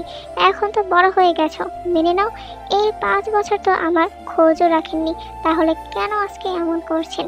আর এটার গ্যারান্টি কি আছে যে আপনি এই 5 বছরে অন্য কোনো নারীর কাছে যাননি? আমার শেষের কথাগুলো কেন জানি না ওনার পছন্দ হয়নি। বিছানার সাথে আমার গলা চেপে ধরে দাঁতের দাঁত চেপে বলতে থাকে, এই 5 বছরে 5 সেকেন্ডের জন্য তুই আমার চোখের আড়াল হোসনি। তো শুরু থেকে শেষ অবধি সব আমার জানা। উনি এতটাই জোরে আমার গলা চেপে কথাগুলো বলছিল যে আমি ঠিকমতো নিঃশ্বাস নিতে পারছিলাম না। আমার অবস্থা খারাপের দিকে যাচ্ছিল বিধায় উনি নিজের রাগটা কন্ট্রোল করে আমার গলা থেকে নিজের হাতটা উঠিয়ে নেয়। পরক্ষণেই আমাকে উঠে নিয়ে চলে যান ওনার হিডেন রুমে। ওনার যে একটা হিডেন রুম ছিল আমি এটাও জানতাম না। কিন্তু যখন ওনার হিডেন রুমে আমাকে নিয়ে যান আমি আতঙ্কে উঠি। এসব কি? আমি কি স্বপ্ন দেখছি? পুরো রুম জুড়ে আমার ছবি। এখানে এমন অনেক ছবি আছে যেগুলো আমি ফেসবুকে আপলোড করিনি, না কাউকে দিয়েছি, সব আমার ফোনে ছিল। তাহলে উনি কিভাবে পেল এসব? আর কবে থেকে এসব হচ্ছে? শুধু যে আমার ছবি ছিল বিষয়টা এমন নয়, সাথে ছিল আরো অনেক কিছু। কিন্তু উনি তো এখানে ছিল না, আর না এখানে এসেছিল কখনো। তাহলে এসব আমার ভাবনার মাঝে ওনার বলা কথাগুলো শুনতে পাই। তোর এমন কোনো বিষয় নেই যেটা আমি জানি না। তোর বড় হয়ে ওঠা থেকে এই অবধি আমার সব জানা। আপনি কি পাগল তোর জন্য? তাহলে এই 5 বছর কেন দূরে ছিলেন? তখন কোথায় ছিল আপনার এই স্বামীর অধিকার? উনি আমাকে নিজের দিকে ঘুরিয়ে নেন আর শক্ত করে আমার কোমর চেপে ধরেন, দাঁতে দাঁত চেপে বলতে থাকেন, এই মেয়ে, বয়স কত ছিল তোর তখন পারতি আমাকে সামলাতে? একদিনই হসপিটালে যে পড়ে থাকতি। উনি না থেমে কয়েকটা জিনিসের কাছে আমাকে টানতে টানতে নিয়ে যান। এই দেখ তোর ফেলে দেওয়া টিস্যু, দেখ কত যত্ন সহকারে রেখেছি। এই যে তোর কানের দুল, যেটা মেলায় হারিয়েছিস বলে কেঁদেছিলি, আমি এটাও খুঁজে বের করি। দেখ তোর ঠোঁটে লাগানো পানির গ্লাস, যেটা দিয়ে তুই বিয়েতে পানি খেয়েছিলি। তোর ঠোঁটের লিপস্টিকের এখনো হালকা দাগ রয়েছে। যখন তোর কথা মনে পড়তো আমি এসে এটায় ঠোঁট লাগাতাম, কাছে থেকেও তোকে ছুতে পারতাম না আমি। দেখ তোর হেয়ার ব্যান্ড, যেটা কলকাতায় বেড়াতে যাওয়ার সময় ফেলে দিয়েছিলি মনের ভুলে। আর কি জানতে চাস বল? একটা মানুষ আর একটা মানুষকে ঠিক কতটা চাইলে এসব করতে পারে জানা নেই আমার। বুঝতে পারলাম এভাবে কাজ হবে না। নিজেকে বাঁচানোর জন্য এবার সব থেকে বড় কাজটা করে ফেললাম। আমাদের বিয়ের বৈধতা নিয়ে প্রশ্ন তুললাম। যখন আপনার সাথে আমার বিয়ে হয় তখন আমি ছিলাম 15 বছরের কিশোরী। আমাদের বিয়ের বৈধতা কোথায়? বাংলাদেশের আইন মোতাবেক আমাদের বিয়ের বৈধতা নেই। না আপনি আমার স্বামী, না আমি আপনার স্ত্রী। কথাটি বলতে দেরি আমার গালে থাপড় পড়তে দেরি হলো না। পৃথিবীর এমন কোনো শক্তি নেই যেটা তোর কাছে যাওয়া থেকে আমাকে আটকাবে। কথাটি বলে উনি বাইরে চলে গেলেন আর আমি নিচে বসে গালে হাত দিয়ে কান্না করতে থাকলাম।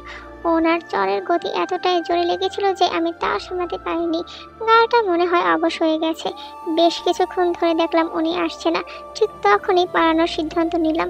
কিন্তু আমার সিদ্ধান্তে বা কি আসে? আমি ধীরে ধীরে উঠে দাঁড়িয়ে দরজার সামনে যাই। উদ্দেশ্য এক দৌড় দিয়ে বের করে দিয়ে পালানো। কারণ ওনার রুমের লক আমার জানা নেই। যে চিন্তা সেই কাজ। ভালো মতো চোখ পরক করলাম, না উনি নেই এই সুযোগ। আমি বের করে দিয়ে যে সুন্দর মতো যেই না রিডিং পার হব অমনি একটা শক্তিশালী হাত এসে আমাকে কোলে নিয়ে নেয়। হাউ ডেয়ার ইউতে, আমাকে প্লিজ যেতে দিন। যেতে দেওয়ার হলে অনেক আগে যেতে দিতাম। এসেছিস তোর ইচ্ছে দে, যাবি আমার ইচ্ছে মরার পর। উনি এতটাই জোরে আমাকে ধরেছিল যে মনে হচ্ছিল ছেড়ে দিলেই ওনার ব্যাপক ক্ষতি হয়ে যাবে। উনি আমাকে কোলে করে নিয়ে এসে বেড সাইডে দাঁড় করায় আর বেলকনির দরজা লাগিয়ে দেন আর চুপচাপ কিছুক্ষণ আমার দিকে তাকিয়ে থাকেন। বুঝতে পারলাম ঝড় আসার আগের মুহূর্তের লক্ষণ এটা। আমি মাথা নিচু করে দাঁড়িয়েছিলাম ওনার সামনে আর উনি দু হাতে ভাঁজ করে আমার সামনে দাঁড়িয়ে থাকেন। কিছুক্ষণ চুপ থেকে উনি হঠাৎ আমার কোমর চেপে ধরেন। বারবার, কেন পালাচ্ছিস জান? আর কত দূরে থাকবি আমার থেকে? একবার যদি কলেজাটা কেটে তোকে দেখাতে পারতাম বুঝতে পারতি কতটা চাই তোকে। কথা বলতে বলতে ওনার নজর পড়ে আমার ঠোঁটে। এই বুঝি আমার সর্বনাশ হলো। কিন্তু না, হঠাৎ ওনার ফোন আসায় উনি খুব বিরক্ত হলো আর একটু দূরে চলে যায় কথা বলার জন্য। আমি তখন চারপাশে তাকিয়ে দেখলাম পালাবোটা কি করে। পালানোর ফোন দিয়ে আটতে আটতে হঠাৎ আমার হাতে হ্যাঁচকা টান পড়ে। উনি ঝড়ের গতিতে আমাকে নিয়ে বের হচ্ছিল। কোথায় নিয়ে যাচ্ছেন আমাকে? তোকে আদর করার বৈধতা নিতে। না, আমি যাব না আপনার সাথে। Do I need your permission? আমি অনেক চেঁচালাম আর মনিকে ডাকতে থাকলাম কিন্তু কেউ আসলো না। উনি আমাকে টানতে টানতে নিয়ে যেতে থাকলেন। হঠাৎ একটা হাত এসে আমার অন্য হাতকে ধরে ফেলে। Jungkook, for God sake leave her. 5 বছর ধরে তুমি আমাকে ওর কাছ থেকে দূরে রেখেছিলে মনি, আর নয়। ওনার কথায় যেন আমার মাথায় আকাশ ভেঙে পড়ে।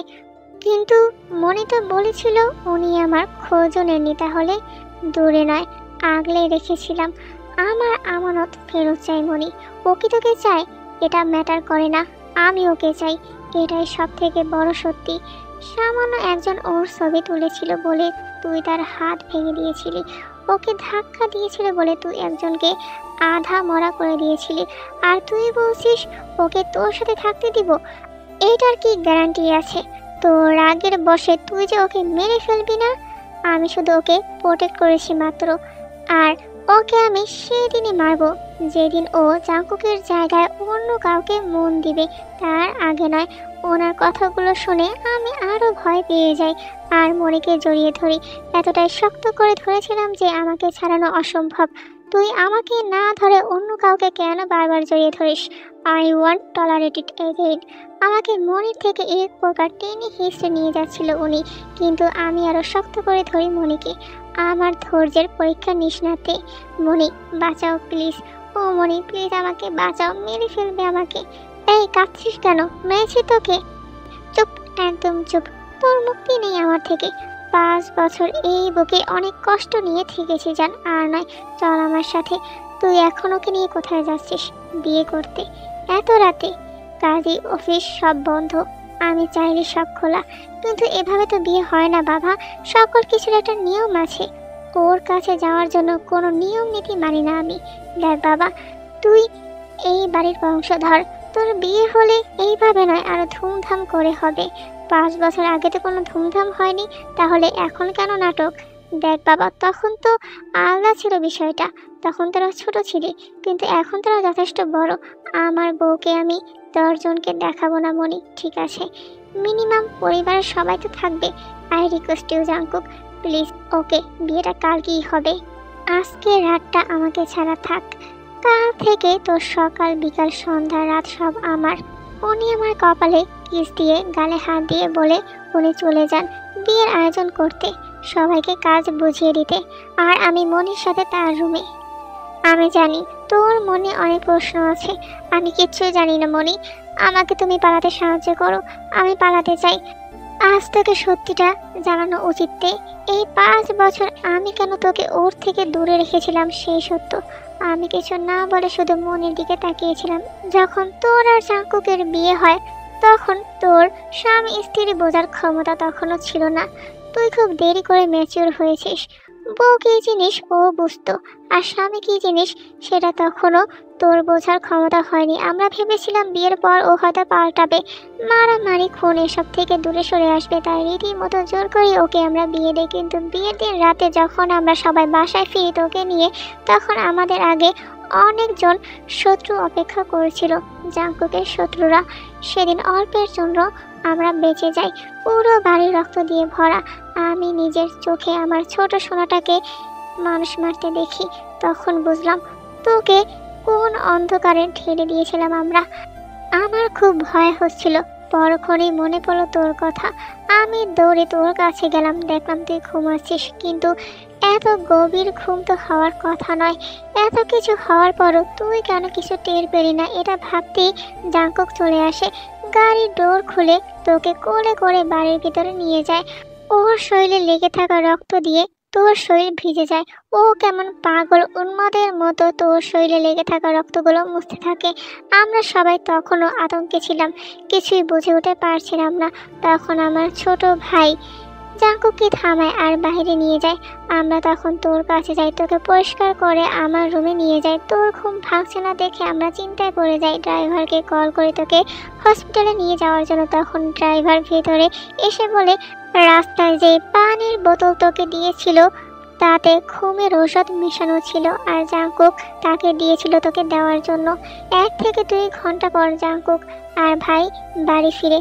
তখন আমরা সবাই জেগেছিলাম। জাঙ্কুক বাড়ি ফিরতে তোর খোঁজ করে, আমি বাধা দিই, আর যাই হোক তোকে এই মৃত্যু খেলায় আমি সামিল করব না। কিন্তু জাঙ্কুক আমার কথা শুনে না, ও জেদ ধরে বসে তোকে নিয়ে লন্ডন চলে যাবে। কিন্তু তোর 18 হওয়া না পর্যন্ত এটা সম্ভব ছিল না। আমরা অনেক বোঝাই জাঙ্কুককে, তারপর সবাই মিলে সিদ্ধান্তে আসি তোর 18 বছর না হওয়া অবধি ও দূরে থাকবে তোর থেকে। তারপরের দিন ও চলে যায় লন্ডনে। তখন ভেবেছিলাম হয়তো সব ঠিক হয়ে যাবে, আরও ফিরতে ফিরতে তোকে অনেক দূরে কোথাও পাঠিয়ে দেব, কিন্তু তার হয়নি। ও তোর চারপাশে এমন অদৃশ্য দেয়াল তৈরি করেছিল যে তুই বুঝতে পারিসনি। ও তোর জন্য মানুষ খুন করতেও দুইবার ভাবে না। তার সব থেকে বড় প্রমাণ পেয়েছিলাম আমরা তোর 17তম জন্মদিনে। মানে একটা দীর্ঘ নিঃশ্বাস ফেলে যেহব বলে উঠল, সেদিন একজন তোকে অনেকক্ষণ ধরে দেখছিল, হয়তো কুচিন্তা করছিল, আর সেটা জাঙ্কুকের কানে যায়। সবাই জানতো ও বাংলাদেশে নেই, আমি শুধু জানতাম ও আসতো। তোকে দেখেই আমাদের বাংলা বাড়িতে চলে যেত, আর তোকে সময় দিচ্ছিল নিজেকে বোঝার জন্য। সেদিন পার্টি শেষে সবাই যখন চলে যায় তখন জাঙ্কুক আসে। ওর হাতে ছিল মানুষের চোখ আর সাথে একটা বাটি ভর্তি রক্ত। সেদিন দ্বিতীয়বারের মতো জাঙ্কুককে মানুষ থেকে নরপশুতে পরিণত হতে দেখি। ও কাউকে কিছু না বলে সোজা তোর রুমে চলে যায় আর তোকে কোলে করে নিচে নিয়ে আসে। তোকে সেন্সলেস করার স্প্রে দেয়ও, যার জন্য তুই কিছু টের পাসনি। তোর 2 পা রক্তে ভেজায়ও আর কপালে কিস দিয়ে চলে যায়। তখন বুঝলাম তুই ওর কত বড় অবজেশন। তুই কি করছিস না করছিস সব খবর ওর কাছে চলে যেত। আমাদের বাসায় 16 জন সার্ভেন্টের মধ্যে 10 জনই জাঙ্কুকের লোক তোর উপরে নজর রাখতো। প্রায় সময় আসতো ও তোকে দেখার জন্য, তুই বুঝতি না কিছুই। আমি কিছুতেই ওনার সাথে থাকতে চাই না মনি। জাঙ্কুক তোকে ছাড়বে না রেতে, মরলেও ওর সাথেই তোকে থাকতে হবে, তাহলে আমি মরেই যাব। আমি আর কি করবো মনি? ওনার মতো একজন বদ্ধ উন্মাদের সাথে সারা জীবন কাটাবো কিভাবে? তুই যদি আমার মেয়ে হতি তোকে মেরে লাশ বানিয়ে পানিতে ভাসিয়ে দিতাম, তাও বিয়েটা হতে দিতাম না। মনি, উনি আসলে কে? কেন সবাই ওনাকে ভয় পায়? জাঙ্কুক একজন successful businessman, underworld mafia, king of the world. কি? আমার জাঙ্কুক এমন ছিল না তে? ভাই ভাবির মৃত্যুর পরে ও এমন হয়ে যায়। মনের কথা শুনে আমি পাথরের মতো নিশ্চুপ হয়ে যাই। আর যাই হোক, আমাকে পালাতেই হবে, যেভাবেই হোক। সকালবেলা রাতে মনের সাথেই ঘুমিয়েছিলাম আমি, কিন্তু সকালে ঘুম ভাঙে কারো পরম আদরের স্পর্শ পেয়ে। আমি ধীরে ধীরে চোখ খুলেই দেখি জাঙ্কুক আমার খুব কাছে। ওনাকে দেখা মাত্র আমি ভয়ে পেছনে যেতে চাই, কিন্তু উনি আরো শক্ত করে ধরে আমাকে। আমার থেকে এত কেন পালাতে চাস জান? আমি stop, let me love you. না প্লিজ। উনি আমার মাথায় হাত বোলাতে বোলাতে বলে, this is not the first time that I am sleeping next to you. কি? হ্যাঁ, তোরা 18 বছর হওয়ার পর থেকে আমি প্রায় সময় তোর সাথে ঘুমিয়েছি বউ। অসম্ভব, সবই সম্ভব। তাহলে আমি কিছু টের পাইনি কেন? আর মনি বা কেন আমাকে কালকে বললো না এসব? তোর মনি জানলে তো বলবে। চোখ টিপ দিয়ে বলে ওঠে জাঙ্কুক, এমন অনেক রাত গেছে বউ, তুই যখন শান্তিতে ঘুমিয়েছিলি আর আমি সারা রাত বসে তোকে পাহারা দিয়েছি, আর আমি তোকে দেখে দেখে রাত পার করতাম।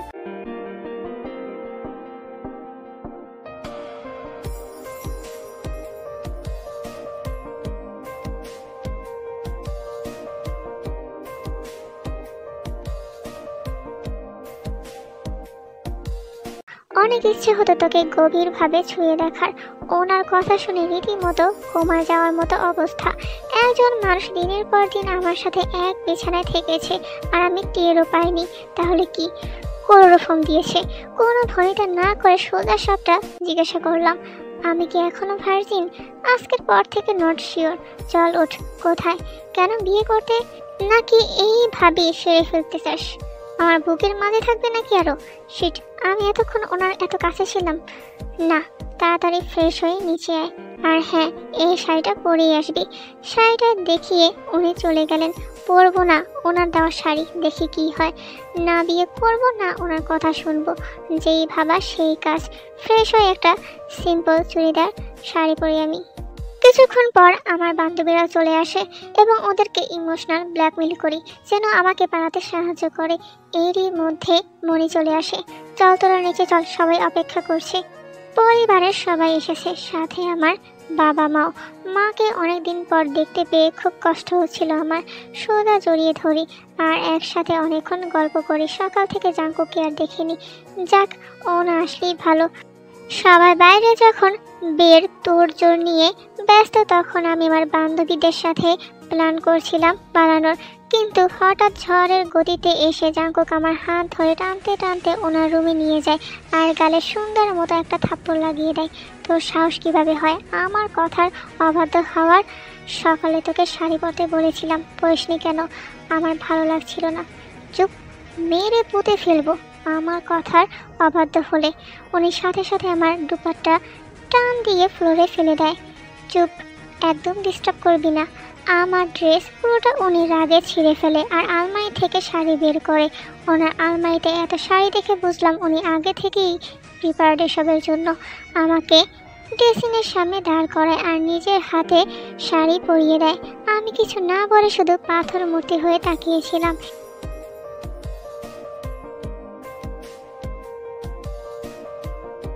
এটা প্রথমবার নয় যে আমি তোকে আনড্রেসে দেখেছি। আমার চোখ বড় বড় হয়ে যায়। তোর রুম সহ সব জায়গায় ক্যামেরা লাগানো। কি আমাকে তোর খুব সাদা মনে হয়? আমি লজ্জায় আর ঘৃণায় কোনো কথাই বলতে পারলাম না। শাড়ি পরানো শেষে উনি আমাকে শেষবারের মতো সাবধান করে দেয়, যদি উল্টো পাল্টা কিছু করি তাহলে আমাকে মারতে ওনার 2 সেকেন্ডও সময় লাগবে না। বিয়ের রাতে আমি মানিশ মালহোত্রার ডিজাইনার লেহেঙ্গার পরেই বিয়ে করব মনি। এমন শাড়িটা ওল্ড ফ্যাশন, কিন্তু এখন এই সময় তুই লেহেঙ্গা পাবি কোথায় আমি জানি না। একটু আগেও তো আমাকে বিয়ে করতে চাচ্ছিলি না তুই, এখন এমন নাটক করছিস কেন? অন্য কোনো প্ল্যান নেই তো? জাঙ্কুকের কথায় সবাই দরজায় তাকায়। আমি না করলেই কি আপনি আমাকে ছাড়বেন বলুন? মরার আগ অব্দি তো নয়। আমার একটাই স্বপ্ন, বিয়েতে লেহেঙ্গা পরবো, তা আবার মানিশ মালহোত্রার। পূরণ করবেন না? জাঙ্কুক তীর কাছে যায় আর 2 গাল ধরে কপালে চুমু দেয়।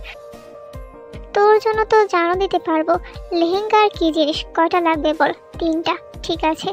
জাঙ্কুকের ঠিক আছে বলার সাথে সাথেই তে জাঙ্কুককে জড়িয়ে ধরে আর বলে, ধন্যবাদ ভালো স্বামী। জাঙ্কুকের যেন সুখের সীমানা নেই। তার বউ তাকে নিচ থেকে জড়িয়ে ধরেছে, যার জন্য সে এতগুলো বছর ধরে অপেক্ষা করেছে। সেই তাকে নিচ থেকে জড়িয়ে ধরলো। তুই আমাকে 2 ঘন্টা সময় দেব, আমি লেহেঙ্গার মেলা বসিয়ে দিচ্ছি। আপনি নিজে যেয়ে নিয়ে আনুন তাহলে, আমিই যাব। কথাটি বলেই জাঙ্কুক চলে যায়।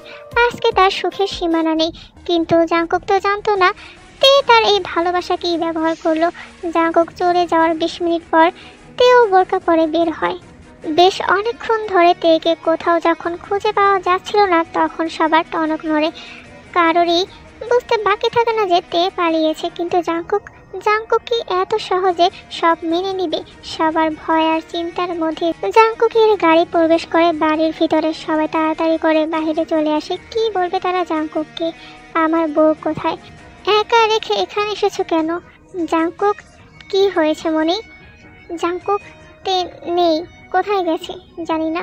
ফোন করা হয়েছিল, ফোন ওর বাসায়। ওর বিছানায় একটা চিঠি পেয়েছি। কি লেখা? শুধু সরি লেখা আছে। জাঙ্কুকের আর বুঝতে বাকি রইল না যে তার প্রাণ ভোমরা তাকে ধোকা দিয়ে চলে গেছে। জাঙ্কুক চুপচাপ সেখানেই দাঁড়িয়ে থাকে কিছুক্ষণ, তারপর লেহেঙ্গাগুলো বের করে আর তাতে একটা দেশলাই দিয়ে আগুন জ্বালিয়ে দেয়। কিন্তু তার থেকে 3 গুণ বেশি আগুন জ্বলছিল জাঙ্কুকের বুকে। এখন বর্তমানে ফিরে আসি। সব গার্ডরা চলে যাওয়ার পর জাঙ্কুক তীর ছবির সামনে দাঁড়িয়ে থাকে। আমার চোখের প্রতিটি পানির হিসাব তোকে দিতে হবে তে, আমাকে কাঁদিয়ে ঠিক করলি না তুই। জাঙ্কুকের ধ্বংস খেলা শুরু হয়ে যায়। নিচের সব কিছু সে ভেঙে গুড়িয়ে দেয়। দাদুভাই থাম এবার, আর কত করবি? সব তো শেষ, এখানেই শেষ নয় দাদি, শুরু।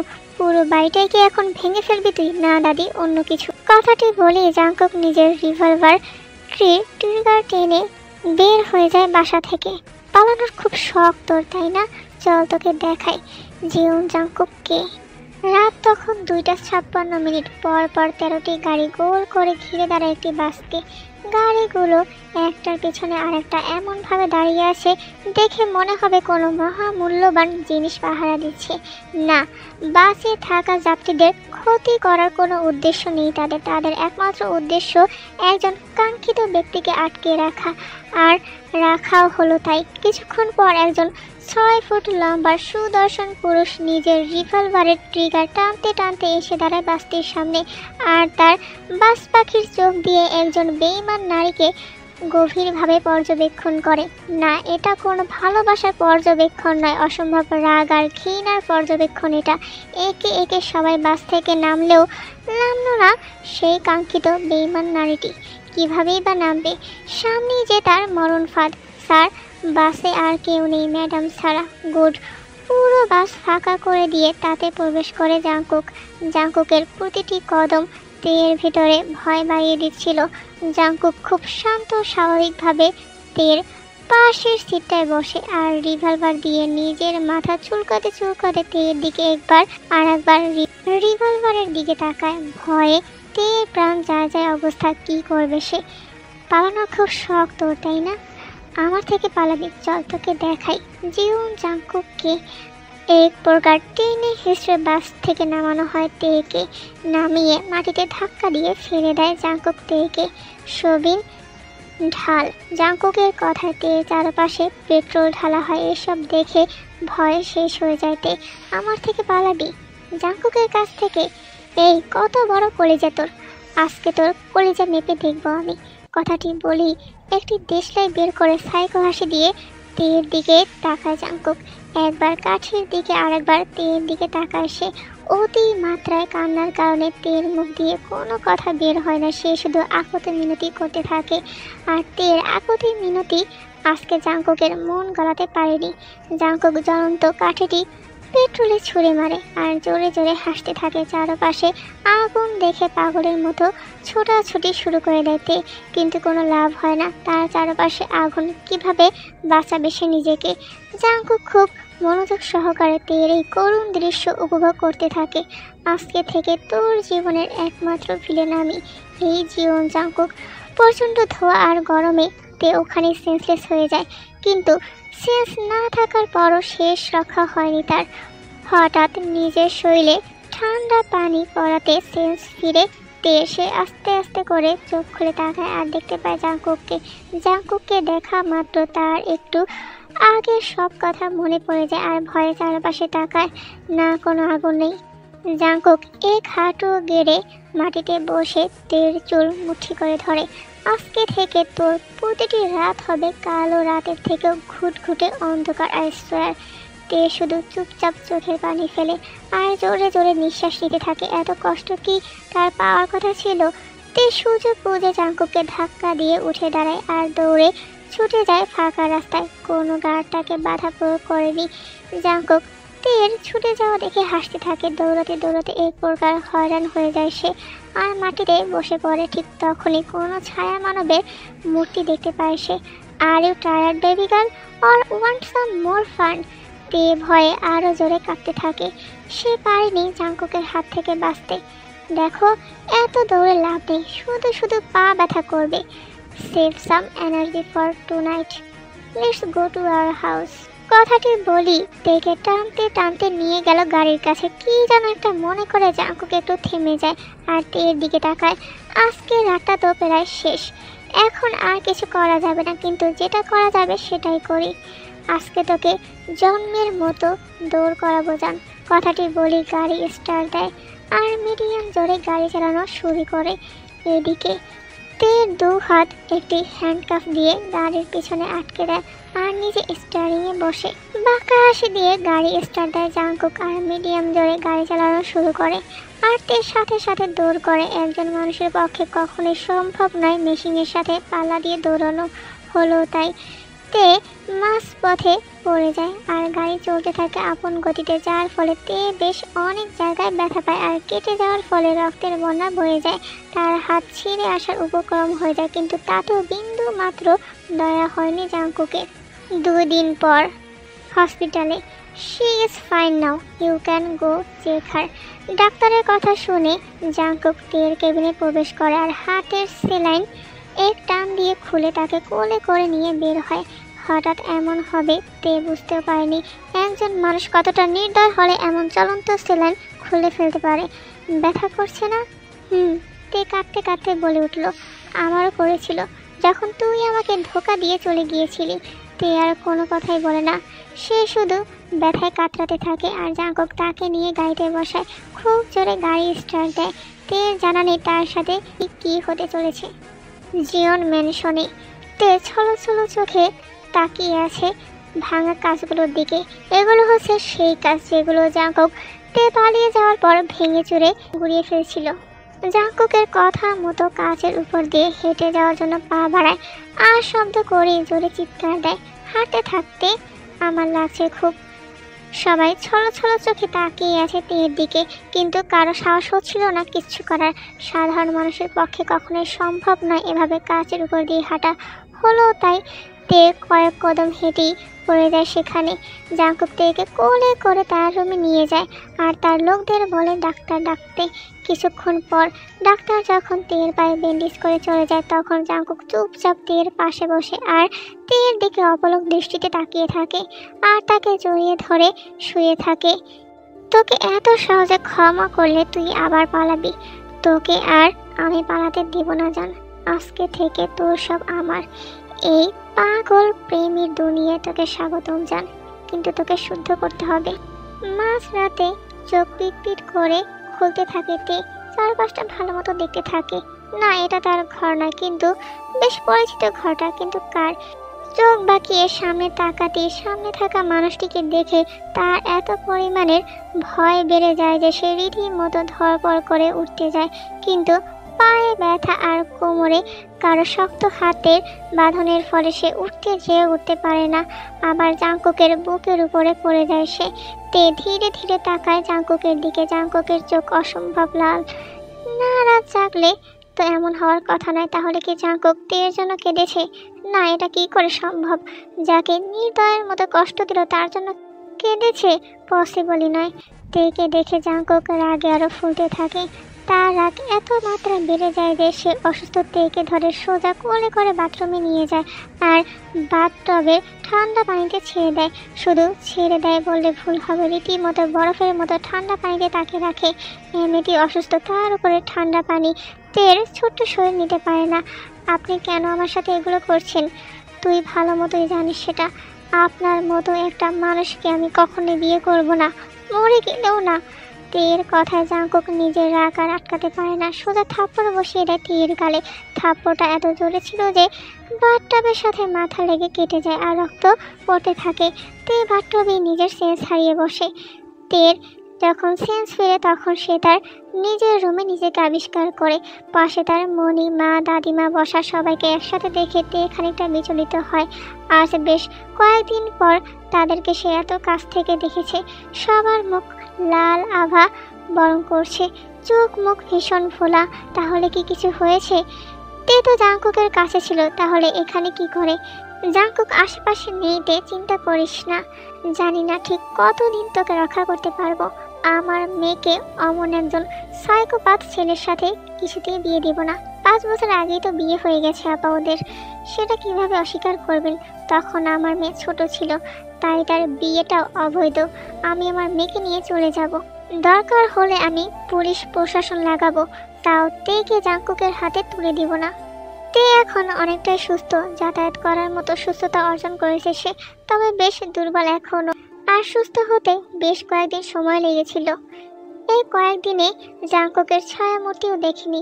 তাহলে কি জাঙ্কুক নামের অভিশাপটা চলে গেছে তার জীবন থেকে, নাকি বিশাল বড় কোনো ঝড়ের পূর্বাভাস? তোমরা নিশ্চয়ই বুঝতে পারছো।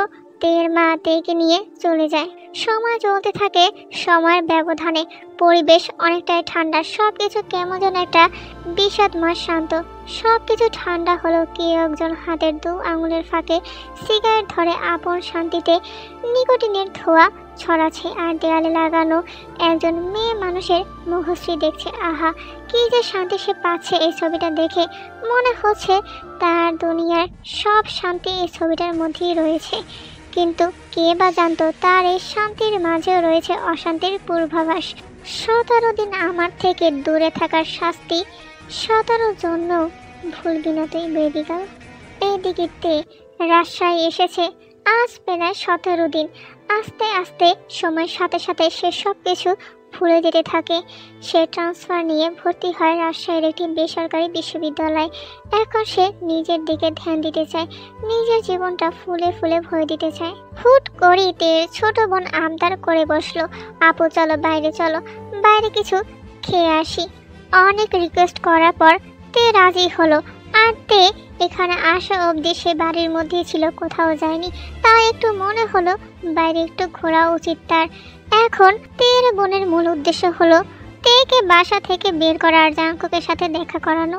রোজি কিছুদিন আগে জানতে পারলো ওর বড় বোনের বিয়ের কথা, আর তখন থেকেই তার খুব ইচ্ছে দুলা ভাইকে দেখার। আর তাই হলো একদিন জাঙ্কুক নিজ থেকে ওর কলেজের সামনে এসে আর বড় ভাই হিসেবে সাহায্য চায়।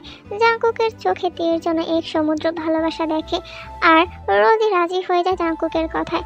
আর যাই হোক, দুলা ভাইয়ের কথা তো আর ফেলা যায় না, পাপ পূর্ণ বলেও তো একটা কথা আছে। আজ অনেকদিন পর তে মুক্ত বাতাসে নিঃশ্বাস নিচ্ছে। আহা, কি সুন্দর দৃশ্য!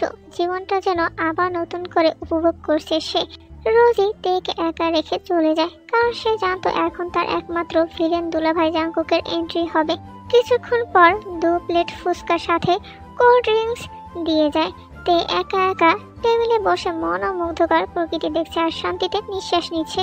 আর সব থেকে অবাক করার বিষয় হলো আজকে এই জনবসতি জায়গাটা একদম খালি, নেই কোনো মানুষের আনাগোনা। তে বিষয়টাকে তেমন পাত্তা দিল না। কিছুক্ষণ এভাবে থাকার পর সে যখন এক পিস ফুচকা নিজের মুখের কাছাকাছি নেয়, ঠিক তখনই কে একজন এসে বাজ পাখির মতো তার হাত থেকে ফুচকাটা নিজের মুখে ঢুকিয়ে নেয় আর তের হাতে গভীরভাবে চুমু খায়।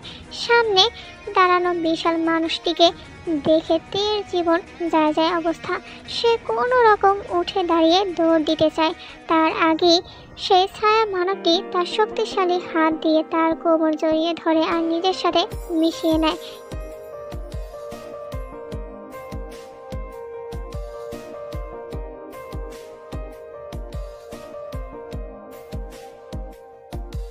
You can run, but I'll find you because once I claim something, it never slips from my grasp.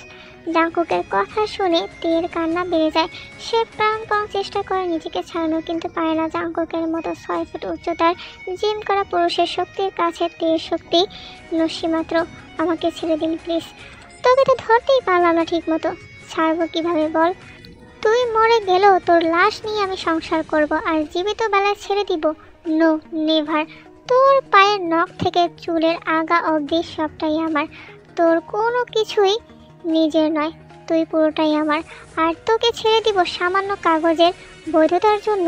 তে শুধু জাঙ্কুকের কথাগুলো শুনে আর চুপচাপ চোখের পানি ফেলে কী করবে সে? আমি মরে গেলেও আপনার হব না, তাহলে মরে যা। কথাটি বলি জাঙ্কুক তার রিভলভারটি বের করে তের মাথায় ধরে আর উল্টো দিকে পয়েন্ট করে গুলি করে। হঠাৎ এমন গুলির আওয়াজে তে জাঙ্কুকের বুকে সেন্সলেস হয়ে যায়। বেশ কিছুক্ষণ পর রোজি ডাকে, তে আস্তে আস্তে চোখ খুলে আর কি হচ্ছে বোঝার চেষ্টা করে। আমরা বাসায় কখন এলাম রোজি? আমরা নয়, তুমি। মানে তুমি তো আমাকে ফেলে চলে এসেছিলে। তোমাকে না পেয়ে আমি বাসায় চলে আসি আর দেখি তুমি বিছানায় শুয়ে আছো। মা কোথায় রে? মা তো নেই আপু, কোথায় যেন গেছে। তুমি ফ্রেশ হয়ে নাও, আমি রুমে গেলাম। রোজি চলে যাওয়ার পর তের ফোনে একটা ভিডিও আসে। নোটিফিকেশনের নাম লেখাই আছে মাই হাজবেন্ড, কিন্তু তে তো এমন নামে কারো নাম্বার সেভও করেনি। তাহলে সে ভয়ে ভয়ে হোয়াটসঅ্যাপে যে ভিডিওটি ওপেন করে আর যা দেখার সাথে সাথে চোখ বড় বড় হয়ে যায়। ভিডিওতে দেখাচ্ছে সে খুব সুন্দর করে জাঙ্কুকের কোলে শুয়ে আছে।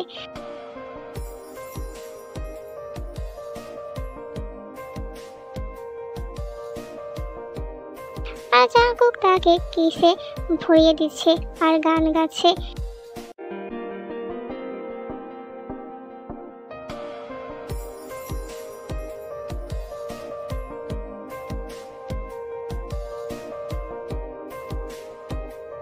ইস, কি লজ্জা! জাঙ্কুক যে গানও গাইতে পারে তা আজকে প্রথম দেখলোতে, কিন্তু এমন গান কে গায় ভাই? ছি! তে রাগে ওয়াশরুমে চলে যায় আর ফেস ওয়াশ দিয়ে মুখ ঘষতে থাকে, কারণ জাঙ্কুকের কোনো ছোঁয়া সে রাখতে চায় না। কিন্তু সে তো আর জানতো না রাতে তার জন্য কি অপেক্ষা করছে। মুখ ঘষতে ঘষতে হঠাৎ মনে হলো কেউ একজন তার পিছনে দাঁড়িয়ে আছে। হঠাৎ একটা ভারী পুরুষালী কণ্ঠ ভেসে আসে পেছন থেকে। এত গভীরভাবে স্পর্শ করবো যে দুনিয়ার কোনো পানি তোকে শুদ্ধ করতে পারবে না। আপনি অন্য কাউকে আশা করছিলি বেবি গার্ল? জাঙ্কুকের কথা শুনে তে ভয়ে চিৎকার দিয়ে নিজের চোখ মুখ খিচে বন্ধ করে নেয় আর 2 হাত দিয়ে জামার দুপাশ খামচে ধরে। না, এটা হতে পারে না। জাঙ্কুক এখানে আসতে পারে না। না না, এটা স্বপ্ন আমার। চোখ বন্ধ করে কথাগুলো বলে বিড়বিড় করতে থাকে। কিছুক্ষণ পর ধীরে ধীরে নিজের চোখ খুলে সামনে তাকায়, দেখে জাঙ্কুক নেই। যাক, সে কল্পনা করেছিল তাহলে এতক্ষণ। রাত তখন 2টা বাজে। প্রকৃতি নিঃসুপ। মেডিসিন খেতে গভীর ঘুমে আচ্ছন্ন। ঠিক তখনই একজন বিশাল দেহের ছায়ামূর্তি প্রবেশ করে তার রুমে আর হাঁটু গেড়ে বসে তার বিছানার কিনারায় নিজের হাত দিয়ে তীর গালে স্লাইড করতে করতে বলে, তুই আমার অনেক শখের বউ। লোকে বলে তুই জাঙ্কুকের শখের বউ। মানুষের শখের কত জিনিস হয়, আর আমার শখের তুই। নিজের শখের জিনিস ছাড়া থাকতে কতটা কষ্ট হয় তুই বুঝতে পারবি না।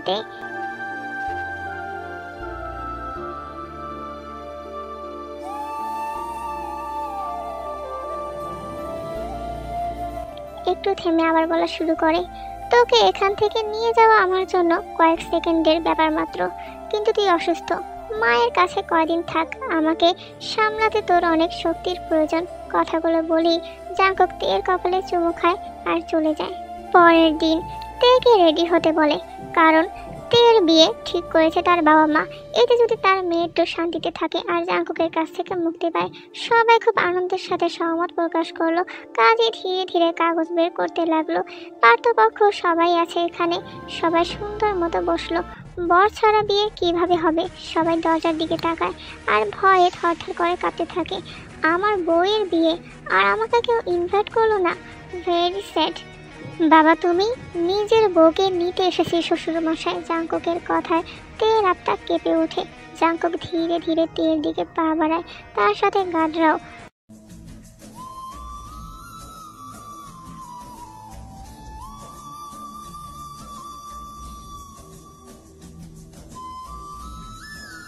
যেখানে আমার জন্য সাজার কথা সেখানে অন্য কারোর জন্য বউ সেজে নিলি। কিরে, তোর কলিজা কত বড়? কথা বল, কথা বলছিস না কেন?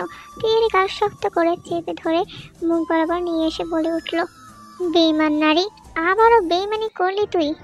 জাঙ্কুক হুট করে তের বাবার দিকে রিভলভার তাক করে বলে উঠল, কি শাশুড়ি আম্মা, মেয়েকে আমার হাতে তুলে দেবেন তো এবার? হ্যাঁ হ্যাঁ দিব বাবা, তুমি ছেড়ে দাও আমাদের। কিন্তু আমি আপনাকে কিছুতেই বিয়ে করব না। প্লিজ আপনি এখান থেকে চলে যান। তাহলে কি চাও? তোমার বাবাকে আমি এখানে শেষ করে দিই? এক প্রকার জোর করি জাঙ্কুক তেকে বিয়ে করলো সবার সামনে, সবাইকে সাক্ষী রেখে। আর তেও বাবাকে হারানোর ভয়ে কাগজে সাইন করে দিল। জাঙ্কুক যখনই তেকে নিয়ে চলে যাবে তখনই তে একটা ছুরি দেখতে পেল আর সাথে সাথে জাঙ্কুককে ধমকে বলে উঠল, আপনি আমার কাছে আসবেন না, তাহলে আমি আপনাকে খুন করে ফেলবো। জাঙ্কুক তার বাস পাখির মতো হাত দিয়ে তেকে ধরে ফেলে আর নিজের সাথে মিশিয়ে নিয়ে গান গায়, লিখবো তোমার হাতে আমি আমার মরণ। কথাটি বলে জাঙ্কুক তেকে টেনে হিসড়ে নিয়ে যেতে থাকে।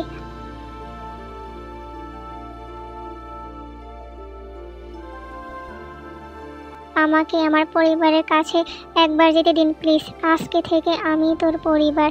চল এবার আমরা আমাদের নতুন জীবনের পথে যাত্রা শুরু করব। তে ছটফট করতে থাকে, কিন্তু জাঙ্কুকের শক্ত হাত থেকে মুক্তি পাওয়া অসম্ভব। তোর ওজন কত? ধমকে সুরে বলে উঠল, 48। আমাকে সামলাতে পারবি? তে আর কোনো কথাই বলে না, রাগে ঘৃণায় মুখ বাঁকিয়ে ফেলে। কিছুক্ষণ পর জাঙ্কুক তেকে নিয়ে বিমানবন্দরে পৌঁছায়। সরাসরি তার প্রাইভেট জেটে তেকে নিয়ে যেতে থাকে। না, তাদের গন্তব্য ঢাকা নয়, অন্য এক স্থানে। তে বুঝতে পেরে জাঙ্কুকের সাথে যাবে না বলে খুব জোর খাটায় আর চিৎকার চেঁচামেচি করতে থাকে, কিন্তু আফসোস কেউ আসে না। বেশ কিছুক্ষণ পর প্লেনের ভিতরটা সোনালি আলোয় ভাসছে। বাইরে রাতের অন্ধকার, তারাদের ছায়া পড়েছে জানালার কাছে।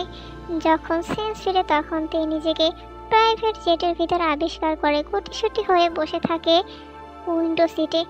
শরীরের প্রত্যেকটা কোষে আতঙ্ক জমাট বাঁধছে। চারপাশে দেখে কোনো লোকের লেশমাত্র নেই, কিন্তু হঠাৎ কারো পায়ের পদধ্বনি শুনতে পাইতে জাঙ্কুক ধীরে ধীরে তের কাছে আসতে থাকে আর তে ভয়ে আরো গুটছুটি হয়ে বসে থাকে। জাঙ্কুক ধীর পায়ে তের পাশে এসে খুব কাছে গা ঘেঁষে বসে। জাঙ্কুকের গায়ে সুগন্ধি নিঃশ্বাসের গরম ছোঁয়া তের মনের ভয়টা আরো দ্বিগুণ করে তুলছে। পালাতে চেয়েছিলি, তাও আমার থেকে? ভুলে যাস না তুই আমার, শুধু আমার। তোর অস্তিত্ব জাঙ্কুকের গলার স্বর গভীর মাদকতাময়। তে চোখ বন্ধ করে নেয়, কিন্তু পরের মুহূর্তেই জাঙ্কুক ওর চিবুকে হাতে রাখে, জোর করে মুখটা নিজের দিকে ফেরায়। আমার দিকে দেখতে, আমি চাই তুই অনুভব কর আমার স্পর্শ, আমার অধিকার, আমার ভালোবাসা। কথাগুলো বলতে বলতে জাঙ্কুকের চোখ যায় তে ঠোঁটের দিকে। সে তার আঙ্গুল তে ঠোঁটের উপর স্প্যাট করতে থাকে। তে যেন কেঁপে ওঠে। তুই কি জানিস, তোকে না দেখতে পেলে কেমন পাগল হয়ে যায় আমি। তোকে ছাড়া আমার অস্তিত্ব নেই তে, আমি শুধু তোকে চাই। জাঙ্কুক তের মুখটা আরো কাছে টেনে নেয়। চোখে মুখে এক ধরনের অন্ধকার নেশা।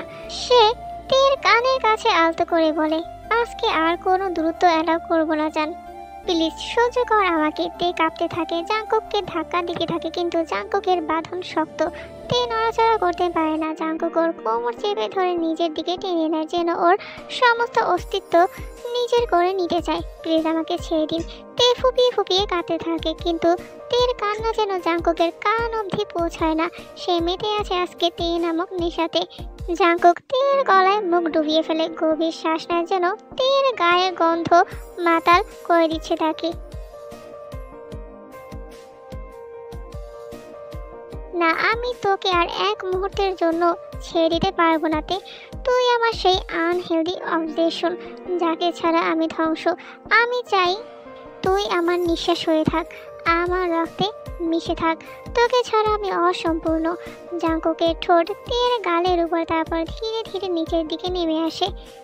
প্লেনের দুলানি, জানালার বাইরে ছুটে চলা মেঘ আর জাঙ্কুকের মাঝে জমতে থাকা উত্তেজনা পুরো পরিবেশটাকে শ্বাসরুদ্ধ করে তুলেছে। জাঙ্কুক তের চুলের মুঠি ধরে মুখটা আরো কাছে নিয়ে আসে। আই নো আমাকে সামলাতে তোর কষ্ট হবে, but believe me you will addicted to it বলে জাঙ্কুক তের গলায় কামড় বসায়। ঠিক তখনই প্লেন কিছুটা কেঁপে ওঠে, একটা ঝাঁকুনি লাগে, আর সেই সুযোগে তে জাঙ্কুকের বাঁধন থেকে নিজেকে কিছুটা সরিয়ে নিতে পারে, কিন্তু পরক্ষণেই জাঙ্কুক তেকে আরো শক্ত করে ধরে ফেলে আর ওর কাঁধে গম্ভীর উষ্টের ছোঁয়া এঁকে দেয়, যেন এটা তার জন্য শাস্তি। আমাকে একটু বসতে আমার বউ, আই লাভ ইউ। জাঙ্কুক গলা থেকে নেমে যায়, চোখে নেশা ছড়িয়ে পড়ে। তে কাঁপতে কাঁপতে বলে, আপনি একটা সাইকো। জাঙ্কুক হেসে ওঠে, ঠোঁটের কোণে এক প্রকার হিংস্র হাসি। সাইকো? চল তোকে দেখাই কেমন সাইকো হতে পারে আমি। জাঙ্কুক হঠাৎই হাত দুটো শক্ত করে ধরে নিজের টাই দিয়ে বেঁধে ফেলে।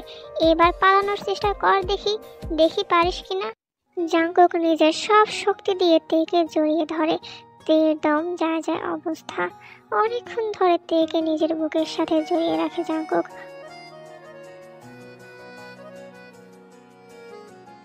বড্ড ভালোবাসি তোকে বউ, প্লিজ ডোন্ট স্টপ মি। কথাটি বলি তের কাঁধে হাত দিয়ে তের মুখ নিজের মুখ বরাবর নিয়ে আসে, এতটাই কাছে নিয়ে আসে যে তাদের দুজনের ঠোঁটের দূরত্ব প্রায় নেই বলেই চলে। অনেক তৃষ্ণার্ত আমি বউ, লেট মি ইট ইউ। প্লেনের ভিতরে নীরবতা আর হালকা দুলানি জাঙ্কুকের ভিতরে বাসনা আরো দ্বিগুণ বাড়িয়ে দেয়।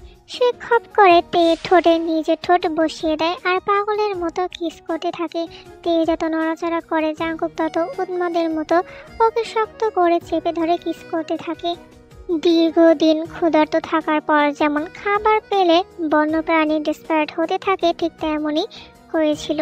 জাঙ্কুক এতটা ডিসপায়ার্ড ভাবে তেকে কিস করতে থাকে যে তে ঠোঁট কেটে রক্ত পড়ার মতো অবস্থা হয়ে যায়। 2 দিন পর লন্ডনের একটি বাংলোতে, ঠিক 2 দিন পর তে চোখের পাতা জোড়া আস্তে আস্তে খুলতে থাকে।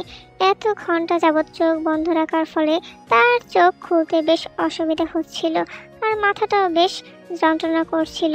কি সমস্যা বউ? 2 দিন জার্নি করলাম, একটু তো ঘুমাতে দাও। কি 2 দিন জার্নি করলাম মানে কিভাবে? আর আমি তো একটু আগে সেন্সলেস হলাম, টের পাবি কিভাবে? আমার বুকের উপরে তো শুয়ে বসে পুরো জার্নি পার করলি।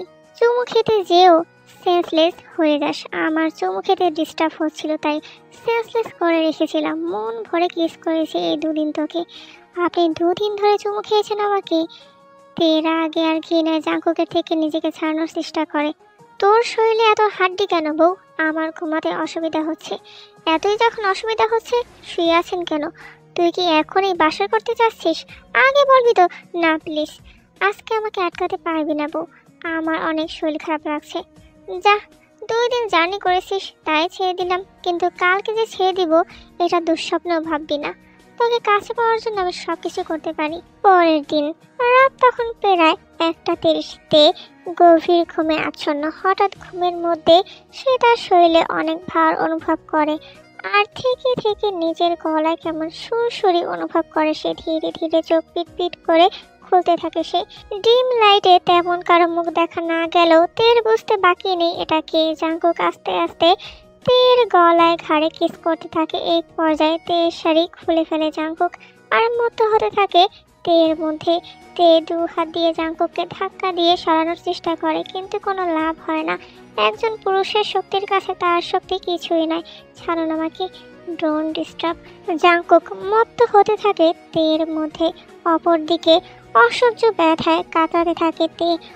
জাঙ্কুক তার জমিয়ে রাখা ভালোবাসা তের সারা অঙ্গে নিজের ঠোঁটে স্পর্শ দিয়ে বুঝিয়ে দিতে থাকে।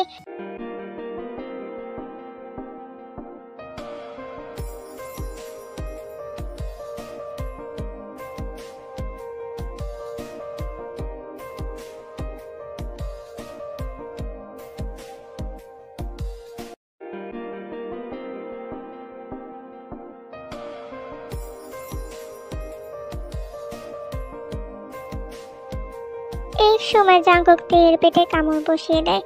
তের চোখ দিয়ে পানি পড়তে থাকে। দুটি দেহ এক হয়ে গেল।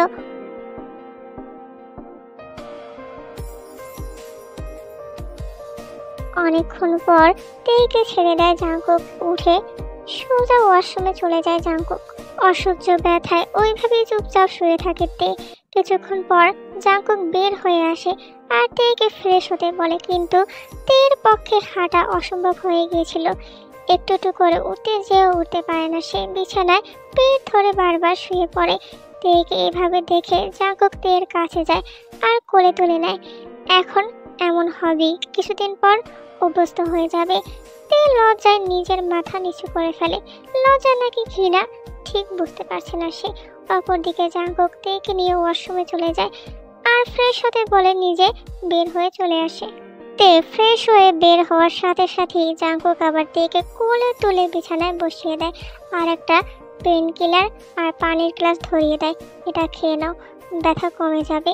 তের খাওয়া শেষ হলে তের হাত ধরে টান দিয়ে জাঙ্কুক নিজের উপরে নিয়ে আসে। শক্ত করে কোমর ধরে বলে ওঠে, বউ ছাড়া ঘুম আসে না। সকালবেলা জাঙ্কুকের ঘুম ভাঙে এবং তের দিকে এক দৃষ্টিতে তাকিয়ে রইল।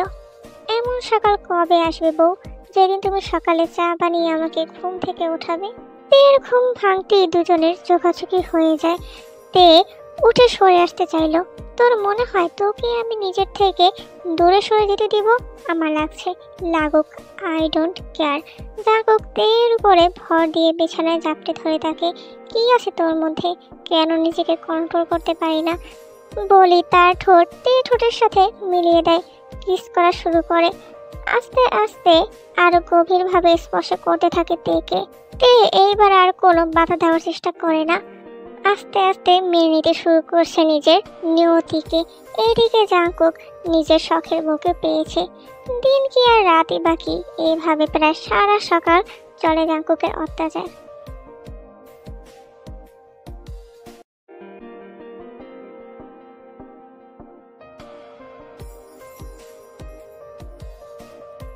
ইন্টিমেট হওয়ার পর তেকে নিয়ে ওয়াশরুমে ঢুকে পড়ে জাঙ্কুক আর ঝর্ণা ছেড়ে দিয়ে দাঁড়িয়ে পড়ে তেকে নিয়ে। তের শরীর এতটাই খারাপ হয়ে যায় যে থরথর করে কাঁপতে থাকে। জাঙ্কুক সেটা লক্ষ্য করে তেকে বেশিক্ষণ পানিতে রাখে না। তের শরীরের কাপড়গুলো খুলতে থাকে। তে একটু অস্বস্তি বোধ করলেও জাঙ্কুক সেদিকে ধ্যান দেয় না। সে নিজের মতো তের কাপড়গুলো খুলতে থাকে আর পুরো শরীর মুছে দেয়। তারপর আস্তে আস্তে তার সব ড্রেস পরিয়ে দেয় এবং নিজেও পরে নেয়। তেকে কোলে করে ড্রেসিং টেবিলের সামনে নিয়ে বসে আর হেয়ার ড্রায়ার দিয়ে চুল শুকাতে থাকে। হুট করে চুমু খেয়ে বসলো তে ঠোঁটে। সরি বউ, তোর সেবা করতে এসে চুমু খেয়ে গেলাম, কিছু মনে করিস না, নিজেকে কন্ট্রোল করতে পারি না। কিন্তু জাঙ্কুক মনে মনে বলে ওঠে, হে খোদা, বউকে দেখে নিজেকে কন্ট্রোল করার তৌফিক দান করো, আমিন। জাঙ্কুকের এমন অবস্থা দেখে তে এবার নিজের অজান্তেই মুচকি হাসি দিয়ে বসে। লোকটা আসলে একটা পাগল।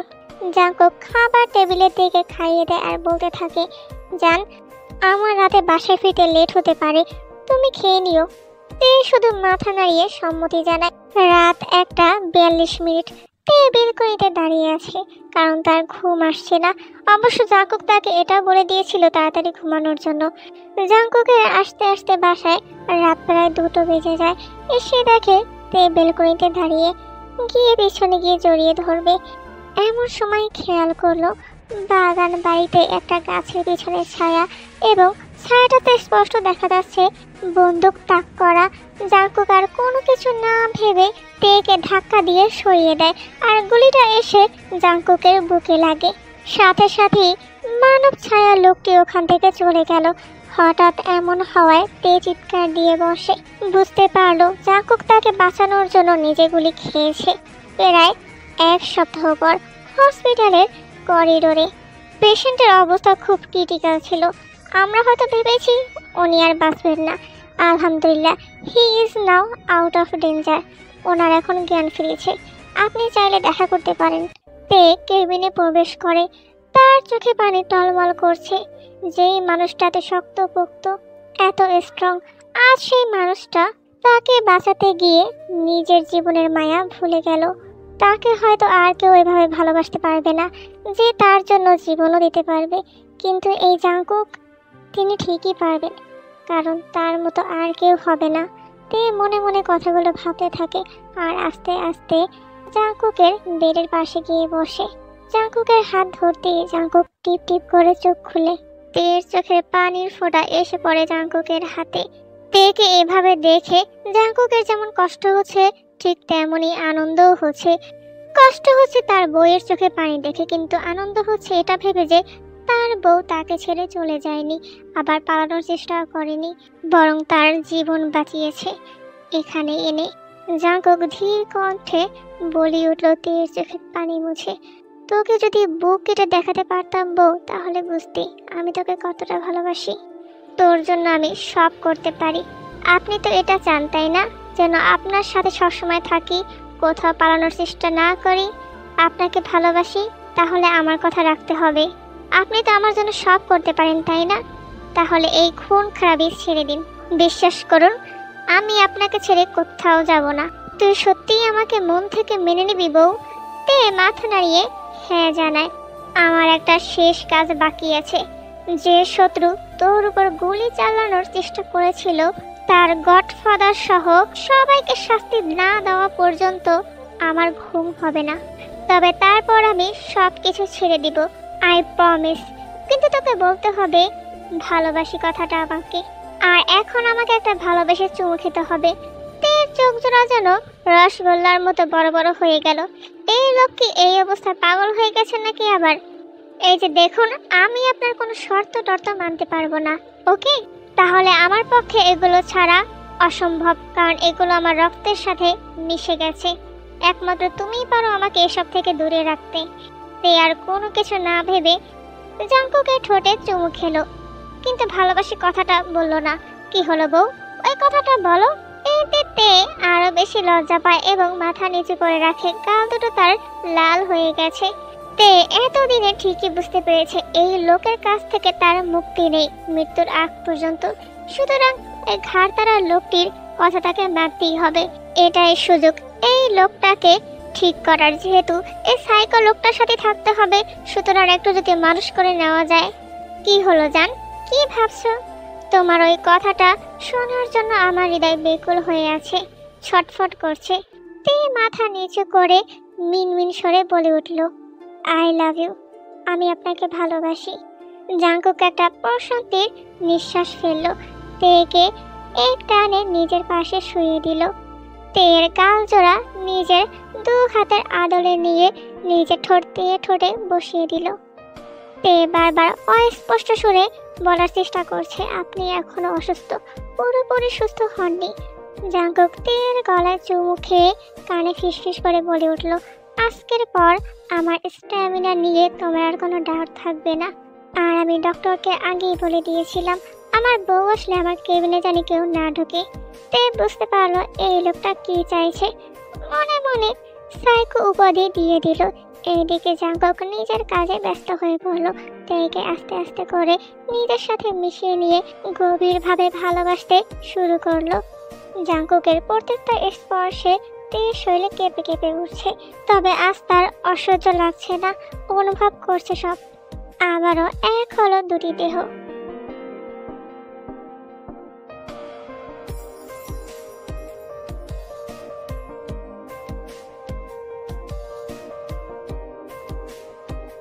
সময়ের সাথে সাথে তে জাঙ্কুককে গভীরভাবে ভালোবাসতে শুরু করে, আর জাঙ্কুকও তার মাফিয়া জগৎটা না ছাড়তে পারলেও সে আগের মতো খুন খারাপি করে না। এখন সে যথেষ্ট নিজেকে কন্ট্রোলে রাখে তের জন্য।